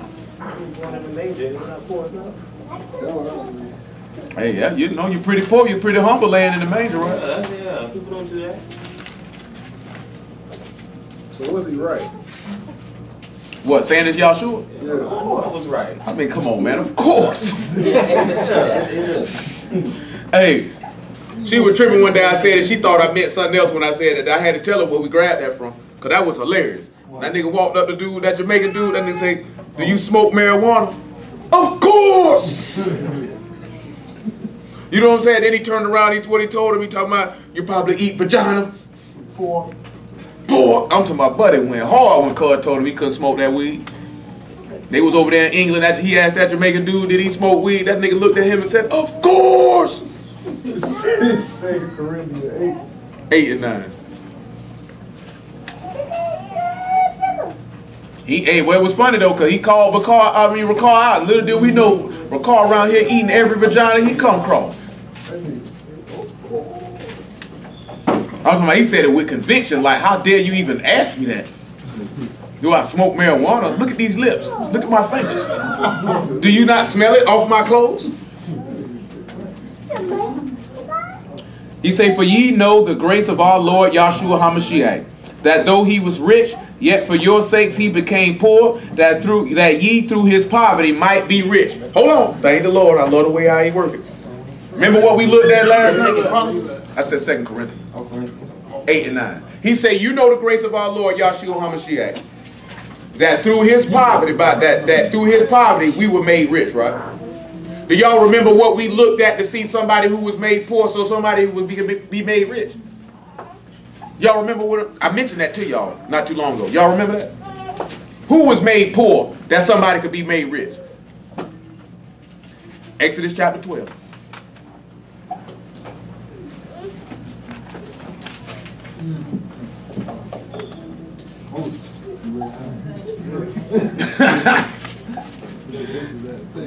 Exodus chapter 12, verse 33. You got to remember, right? Did not the Egyptians suffer affliction? Were they not humble? Hamashiach, did he not suffer affliction? Was he not humble? Did he not give up everything he had? There's a man who maketh himself rich yet have nothing. There's a man who maketh himself poor yet have great riches. He said there was a poor man, had one little ewe lamb. We know who this one little ewe lamb is. That's Israel. Because if it's a poor man, he's saying that this man is a shepherd. I got one sheep, and I nourished it and grew up together with it. Y'all gonna catch what I'm talking about? Verse 33. Make it 31 or 30. Where Pharaoh finna go off. And Pharaoh rose up in the night, he and all his servants and all the Egyptians, and there was a great cry in Egypt. For there was not a house where there was not one dead. And he called for Moses and Aaron by night and said, rise up and get you from amongst my people, both you and the children of Israel, and go serve Yah as ye have said. Also take your flocks and your herds, if you have said, and be gone, and bless me also. And the Egyptians were urgent upon the people, that they might send them out of the land in haste, for they said, we be all dead men. And the people took their dough before it was leavened, their kneading troughs being bound up in their clothes upon their shoulders. And the children of Israel did according to the word of Moses, and they borrowed of the Egyptians jewels of silver, jewels of gold, and raiment. And Yah gave the people favor in the sight of the Egyptians, so that they lent unto them such things as they required, and they spoiled the Egyptians. Now we look at, before we came up out of Egypt, we had just gotten grace because he told you, take this lamb and sacrifice it on the 14th day of the first month, and take that blood and put it on the doorpost, and I'll pass by here. Now they just did that. And when they did that, these people who had all the, and I just seen the story, they say CNN, a swarm of flies is over Texas. And we know in Exodus, that's one of the plagues he put on them, was a swarm of flies. Now we look at the Egyptians. He turned their water into blood.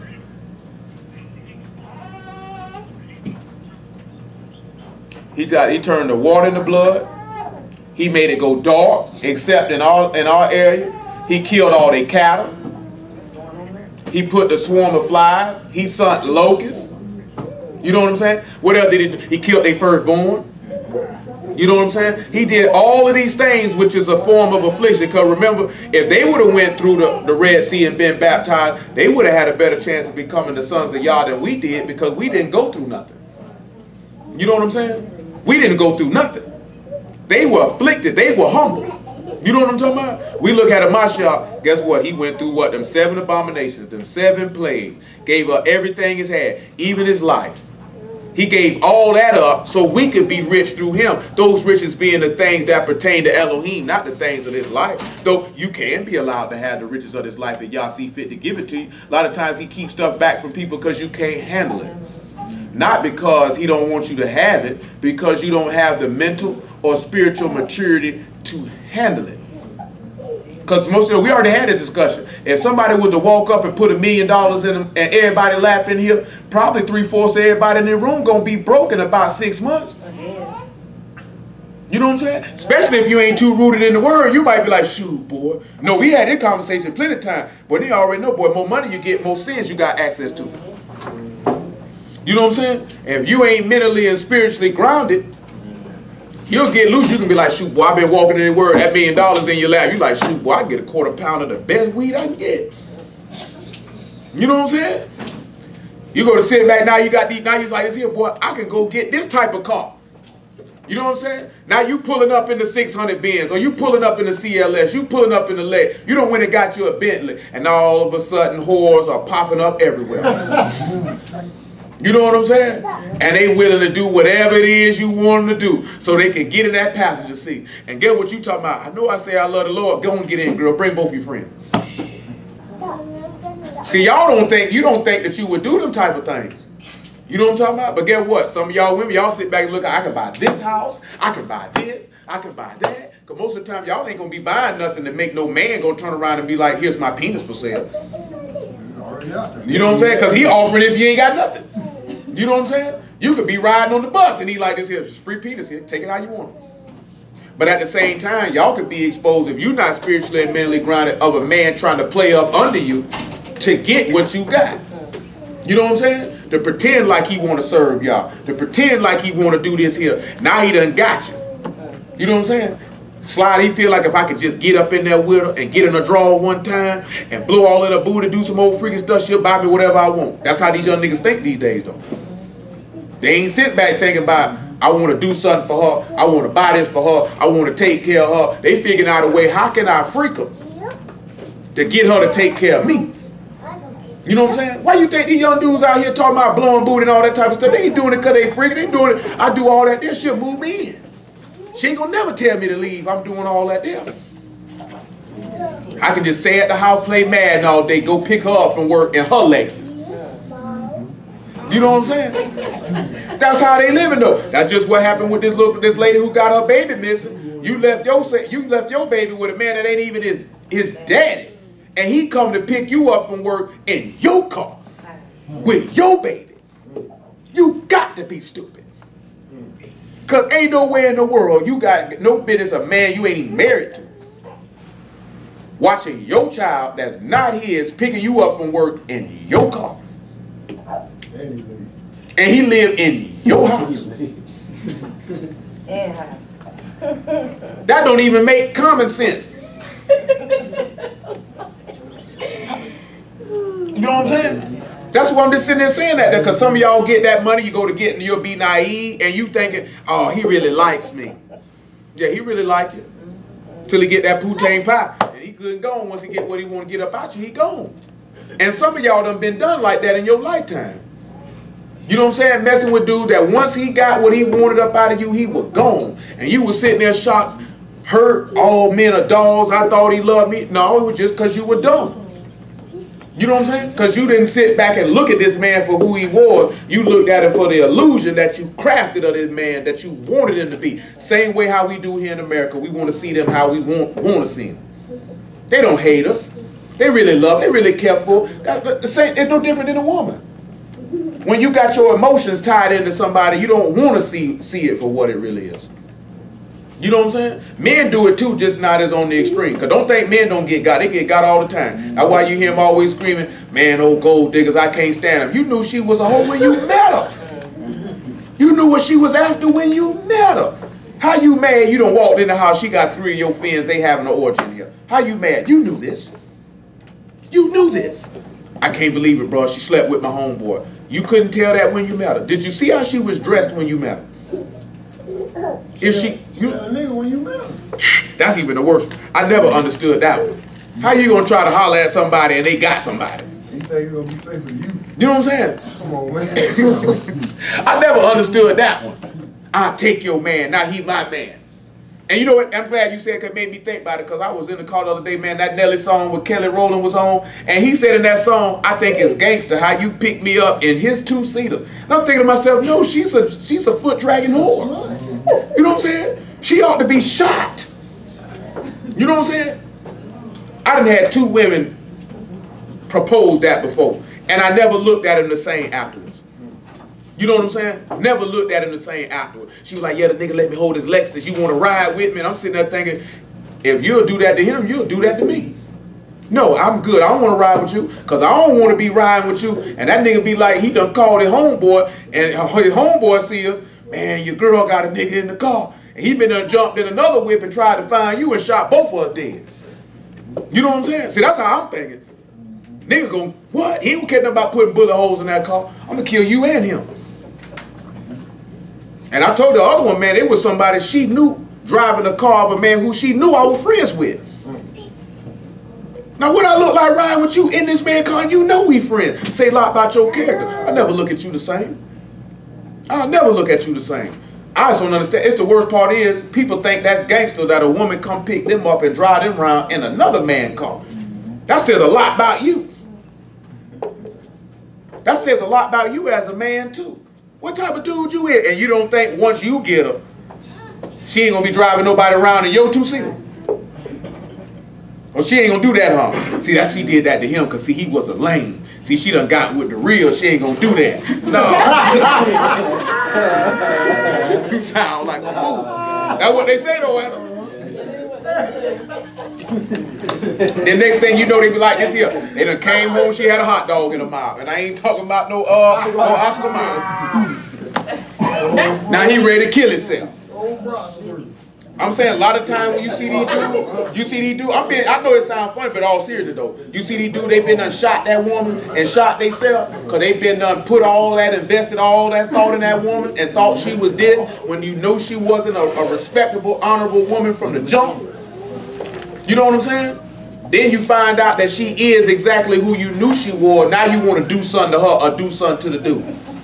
The same way women do it, I'm gonna beat that hoe up. What you gonna fight her for? You knew he was a no good sorry bastard when you met him.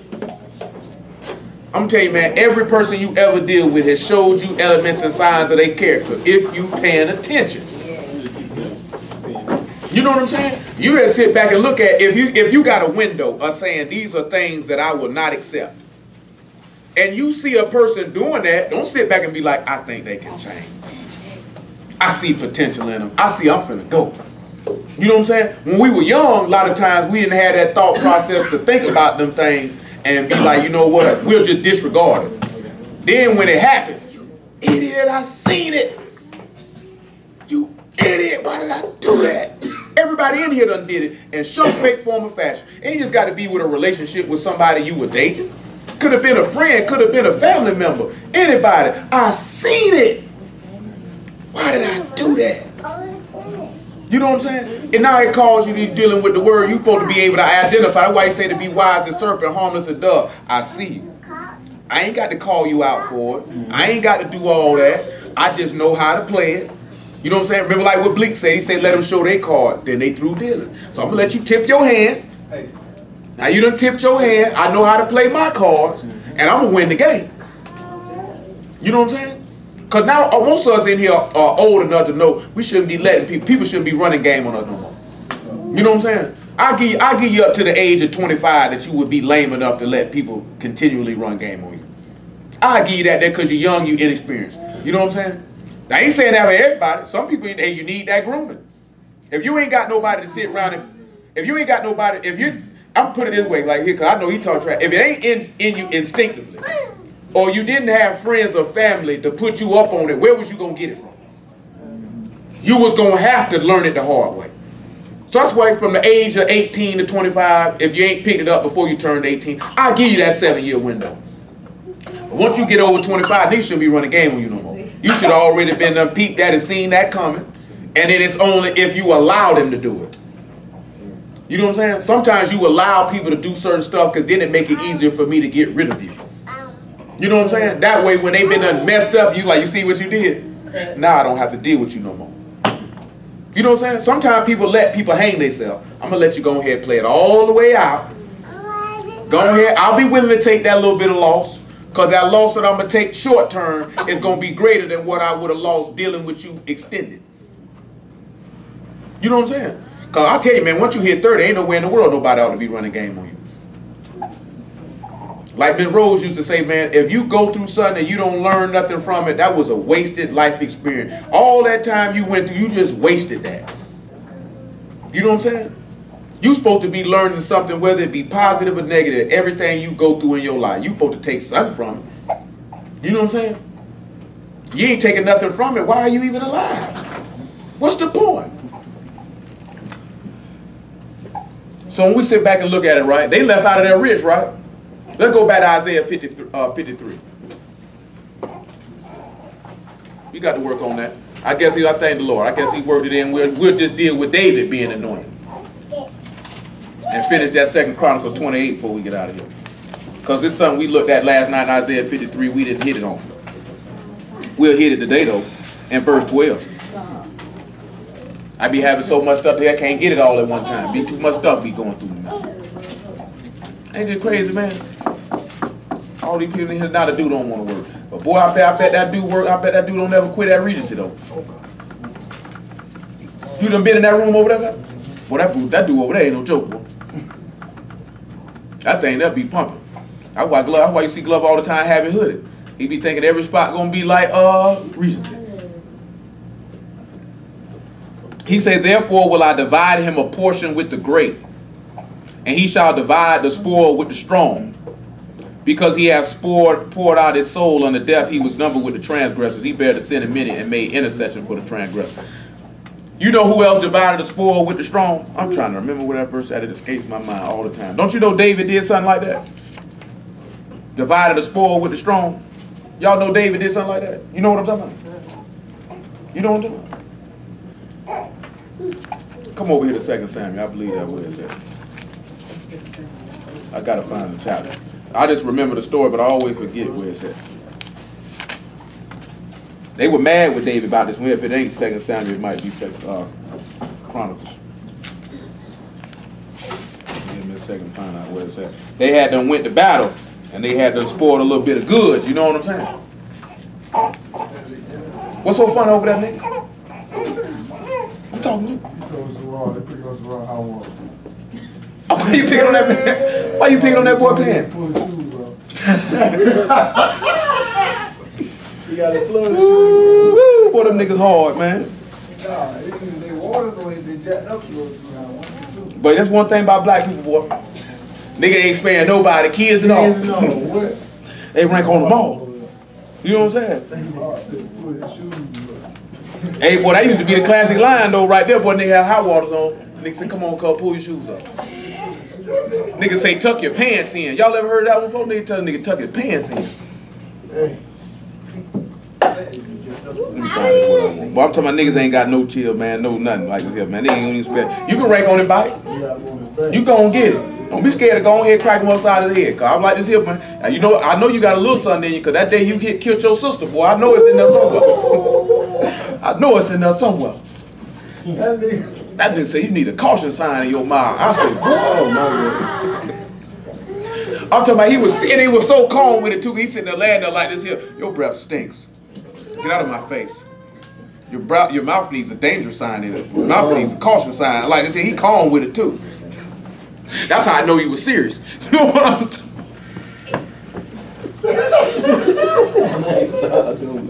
about? No, I'm telling you though, that's how I knew he was serious.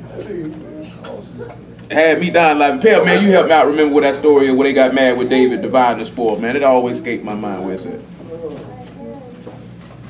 But we can do this here. We're looking at one other thing in the wilderness, though. We could come over here to 2 Samuel 16 and about verse 26. While Pell helped me out with this here, I'm trying to remember. I want to say it's in Chronicles, though. Because they were hot with David about that. They were hot with David about that.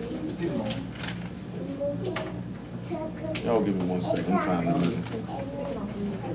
He sat back and told them the same spoil go to them that sit by the stuff as the same that go to war. Divide the spoil with the strong. And you're going to sit back and see Elisha going to divide the spoil or the riches with the strong. And that's those that are strong in the word. But 2 Samuel 16 and 26, so Israel and Absalom pitched in the land of Gilead. It came to pass when David was come to Mahanaim, that Shobai, the son of Nahash, of Rabbah, of the children of Ammon, and Machor, the son of Ammiel, of Lo-Debar, and Bazareli the Gildite of Rogelim, brought beds and basins and earthen vessels, and wheat and barley. I ain't got no 26. Oh, I'm sorry, 17. Ain't it though? 2 Samuel 17 and 27. Or 28. He said he brought beds and basin and earthen vessels and wheat and barley and flour and parched corn and beans and lentils and parched pulse and honey and butter and sheep and cheese of kine for David and for the people that were with him to eat. For they said, the people is hungry and weary and thirsty in the wilderness. What that sound like to y'all? Because it sounds like they dividing something up, and didn't Mashiach do something of this nature? What did he do that was along them lines? Remember that I says David, this is anointed one. What did the Mashiach do that was along them lines? He fed the bread and the fish. When he fed him that bread and that wine and that fish, didn't he? Look at it. Look at it. Even little Mike say, look at it. Look at it. You know what I'm saying? But he also showed mercy. But you see him dividing up that spoil. See, he said because the people were weary. You know what I'm talking about? But you know in Isaiah 41, if I'm not mistaken, he say those that are weary will not faint. And those that serve Yah will increase their strength. In order for your strength to be increased in the word, you're going to have to take heed to the word. You're going to have to obey the word. You're going to have to go after it wholeheartedly, like we were talking about, not being involved, but committed. You know what I'm saying? A lot of people get involved. See, you know what ends up happening with most of us? We find out we Israelites, we get involved like you was involved when you was in the Sunday church. I just show up. I listen for a little while. I go. You know what I'm saying? But it ain't no maturation or growth process. Pale, you done found that for me, man. I just don't want to mention the story. I want to actually read it. I'm trying to remember that story where it's at, where he divided that spoil when the people got mad, when he divided it the same amount equally with those who stayed behind and watched the stuff, as well as those who went to battle. I know most of y'all know what I'm talking about. It's been a long time since I read that story. Any of y'all ever read that story before? Know what I'm talking about? You read it before, love? You didn't read that story. No, we read it in church. I mean, everybody knows about when they went to war and then he told them to divide it up. I ain't gonna. I didn't pay attention to church like that. I just heard of the story growing up. You say lazy. See, Glover gonna tell you. I ain't pay attention. Yeah, I didn't know. I did. He said I was waiting. He said I was waiting to play that music. I was waiting to get the money after you played the music. Lord have mercy. Real. Hey, at least he honest. Okay, on 1 Samuel chapter 30.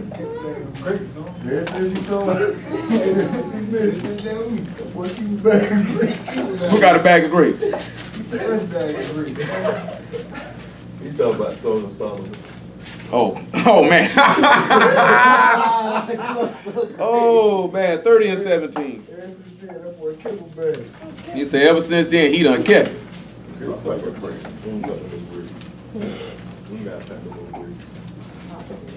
And David smote them. Hold on, let me drop on down there. That's fine. David smote them from the twilight even unto the evening of the next day. There escaped not a man of them, save 400 young men which rode upon camels and fled. David recovered all that the Amalekites had carried away, and David rescued his 2 wives. You see what he did? He did what? Rescued his 2 wives. Same way Hamashiach rescued his 2 wives, what? He redeemed them with his own blood, right? Went to battle for them. You know what I'm saying? Stood in the gap in the day of battle, laid his life down to rescue them. Remember who Amalekite, what we looked at, who was Amalek a similitude of in other places we looked at? Who was he a similitude of? Satan. So we see David saving his 2 wives from Satan. And there was nothing lacking to them. Neither small nor great, neither sons nor daughters, neither spoil nor anything that they had taken to them. David recovered all. What's that little line that people love to say in church house? I be hearing people say all the time. What do people like to say? I know you know. You ready to say it too, ain't you? Yeah. What do people like to say? What's that little thing they like to say in the church house? I done heard people say it on TV and in person. It's funnier in person. Y'all know what I'm talking about? You're going to know what I'm talking about when I say it. They say it's time. They say, I bind you in the name of Jesus and take back everything that the devil is taking from you. You know what I'm saying? Every time I hear that, had me dying laughing. How many of y'all done said it? You done said it. I know you done said it. Don't stop lying. You look like you said every euphemism there is the same now. You know what I'm saying? That's why she dropped her head, because she knows she was in there. I burned it. So I got to recover back what the devil done stole from me. Running around in there, won't he do it? He gonna give it back. I know he was in there saying it. You know what I'm saying? I know he was in there saying it. What's some other would they be saying? You know, I don't know all that stuff.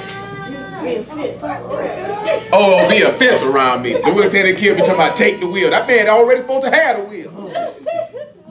Talking about take the wheel. If he got to take the wheel, it's already a problem. Because that means you were driving, he wasn't driving. You know what I'm saying? But it's just crazy. Look at the stuff, how these people just be having us throw these little sayings out there, man. These sayings don't hold no weight. You know what I'm saying? Or they been done read a little verse out of something, I bind it. He said, I bind that spirit of poverty. They said, ain't no spirit of poverty around here, nigga. You just gonna have to get out here and go to work. You know what I'm saying? Gonna have to come up with an idea. That man blood wasn't shed for that, nigga. You know what I'm saying? Trying to put that on the Lord. You gotta do something on your own end. You know what I'm saying? You gotta watch a nigga when the Lord say, see, the Lord got me poor right now. Oh, you know what I'm saying? No, you got yourself poor. You know what I'm saying? Don't put that on him, man. I'm for real though. But hold on now. He said he recovered everything he got. Let's sit back and look at it, man. Let's look what Mashiach came back to recover for us. Let's go back over here to first Luke chapter 1, verse 67. Let's look at some of the things he recovered. Things that we lost. Also, John, look at John 10 first. Because these are things we had done lost. He had to get it back for Amalek. He had to recover it all. John 10 and 7. Kingston. Y'all be ready to play. You be ready. Be ready.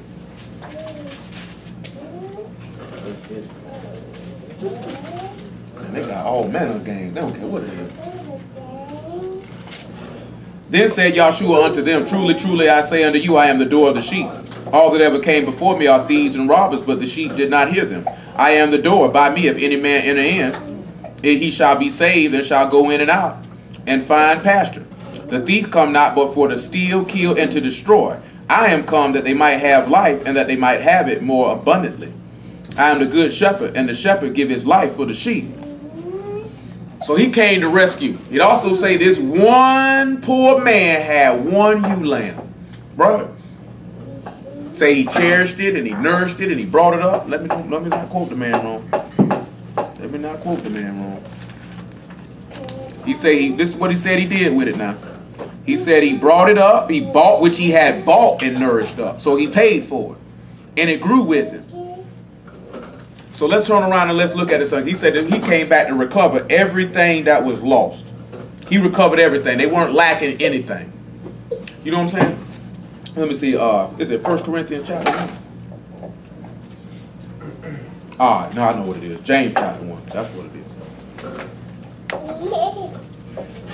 James chapter 1 and verse 1. And we will also look at 1 Peter chapter 1 and verse 17. That's the end of that game. Game over. James, the servant of Elohim and of the Lord Yahshua HaMashiach, to the 12 tribes which were scattered abroad. Greeting, my brethren, count it all joy when you fall into diverse temptations, knowing this, that the trying of your faith work patience. But let patience have a perfect work, that you may be perfect and entire, wanting nothing. So you sit back and look at when we being tried for the word, you want that work to be perfect, where you're not lacking anything. Because say David recovered all, so they weren't lacking for anything. You know what I'm saying? Everything that was lost, he regained it. When we look at how Mashiach, everything that was lost by us, he got it back. We got right back to the covenant, which is to get us back to the land. We were able to become the sons of Elohim again. We were able to get eternal life. We were able to have our sins forgiven. All these things which we lost by our disobedience, he recovered it. We have to prove that, though. He said, if any of you lack wisdom, let him ask of Elohim, that give to all men liberally and upbraid not, and it shall be given him. But let him ask in faith, nothing wavering. For he that waver is like a wave of the sea driven with the wind and tossed. So let not that man think that he shall receive anything of the Lord. A double-minded man is unstable in all his ways. How many of y'all been around people who double-minded? You know what that is to be double-minded? I mean, you're indecisive. You don't know what you want to do, which way you're going to go. How is you going to be able to be recovered of anything and gain and profit in anything if you don't even know what you want to do and how you're going to do it? Oh, I'm going to sin today. I'm going to obey tomorrow. I don't know if the Lord is true or not. That they, oh boy, the Lord is faithful. You know what I'm saying? A lot of people are double-minded because they feel like I can smoke and drink and still be set apart. I can lie and cuss and still be set apart. You know what I'm saying? Whether it's all in or nothing. Come over here. I think it's 1 Corinthians that I want, where Paul made this statement, what I'm looking at, anything lacking in your faith, it might be in Thessalonians. That's the whole partial reason why we look at this word. If there anything be lacking in your faith, that you might be strengthened by it. Because that's why I sit back and tell y'all, that's why a lot of people fall off from the word in the first place, because their faith be lacking. Let me see if it's 1 Corinthians chapter 2. Calm down, Bill. Boy, this thing here done had it. I don't even know what all this stuff is on here.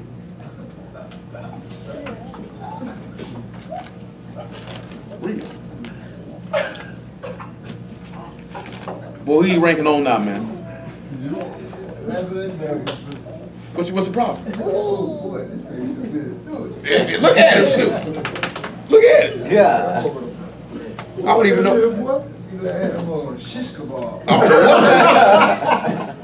I don't know what happened. That might have been them water bottles or something. You know what I'm talking about? Just sweating. Now he done sweated him all the way out. That nigga's done. It ain't as bad as that other Bible. He the only person in this room and Little Muffin that done seen it. That big one? That big one was done. I'm talking about the cover was gone. Pages were hanging on. He was all ruffled up. Boy, that thing, he seen him say, extensive work. Boy. You know what I'm saying? This one here done seen a little work too now. Oh my. What did you say? What'd you say, Nick? I see you in a little bit. You sure better be ready. I don't even know what you said. I don't even care. I'm just coming straight for the throat. I'm going to go for the jugular of this nigga. I'm going for the jugular. I'm going for the jugular. It made me lose my whole train of thought. Look at 1 Peter 1:17. They come back to what I wanted.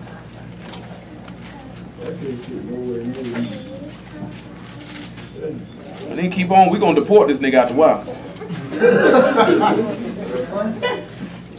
Send that nigga right back where he came from. I know it. They send you right on back around there. You get back on your rice and bean diet, eating your mud pies, chilling with Jose and Rico. You know what I'm saying? Like this here. You done came over here. He done got too good for us. Said, what happened when you let a nigga get running water? Come forth. Let me find what I'm looking for, man. Ain't got time to feel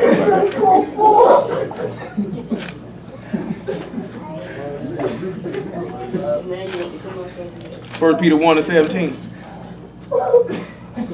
He said, if you call on the Father, who without respect of person, judge it according to every man's work. Because remember he said that y'all will remember every man his faithfulness, right? Amashia turned around and said, I will give a man everything according to his works. Because that's what David pronounced, right? He said, y'all will render to every man his faithfulness and his goodness.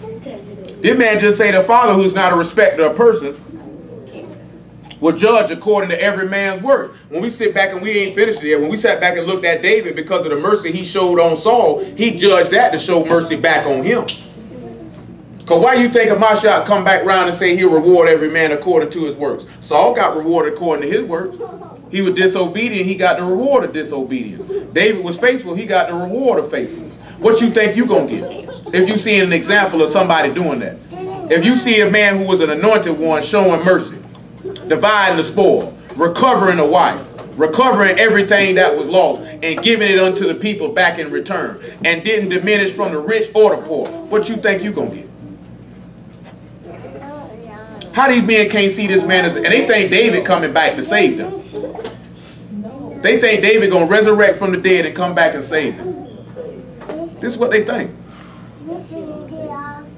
He's saying, if you call on the Father, who without respect of persons judge according to every man's work, past the time of your sojourning here in fear.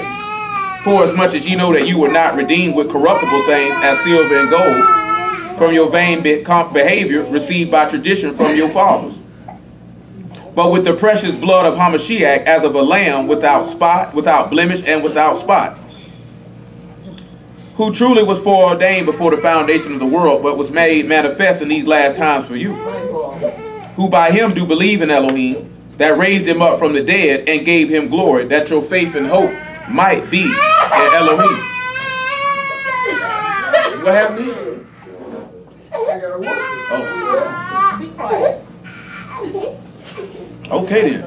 Come on back to James chapter 1.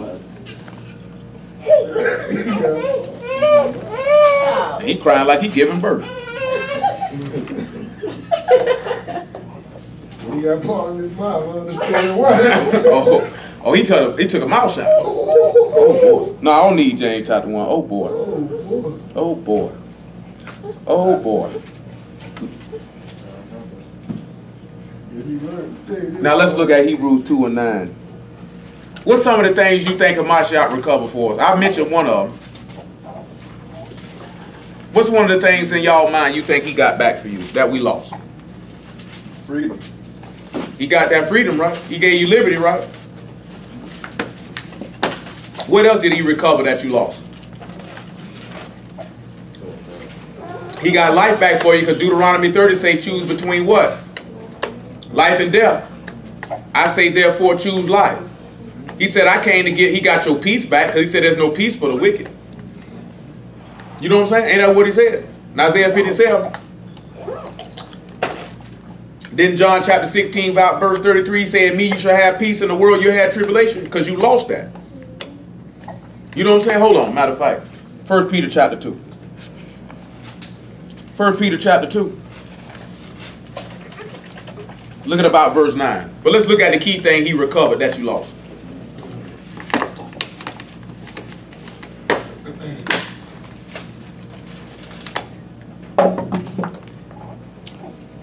But ye are a chosen generation and a royal priesthood, a Kodesh nation, a peculiar people, that you should show forth the praises of him who have called you out of darkness into his marvelous light, which in time past were not a people, but are now the people of Elohim, which had not obtained mercy, but now have obtained mercy. So you lost mercy, and to be called the people of Yah, he got that back. Now we read about that you weren't redeemed with corruptible things, but you were redeemed by the Lamb, because it said he bought that lamb, didn't it? He said he bought it and he nourished it and he brought it up, right? Well, let's look at Ephesians chapter 5 on that. Hello, Tizzy, listen. Ephesians 5 and 26, because he said he brought it and nourished it. You know what a nourish on? I mean he fed it. Listen, what you got? Ink on your face? Ephesians 5. That's that page over here.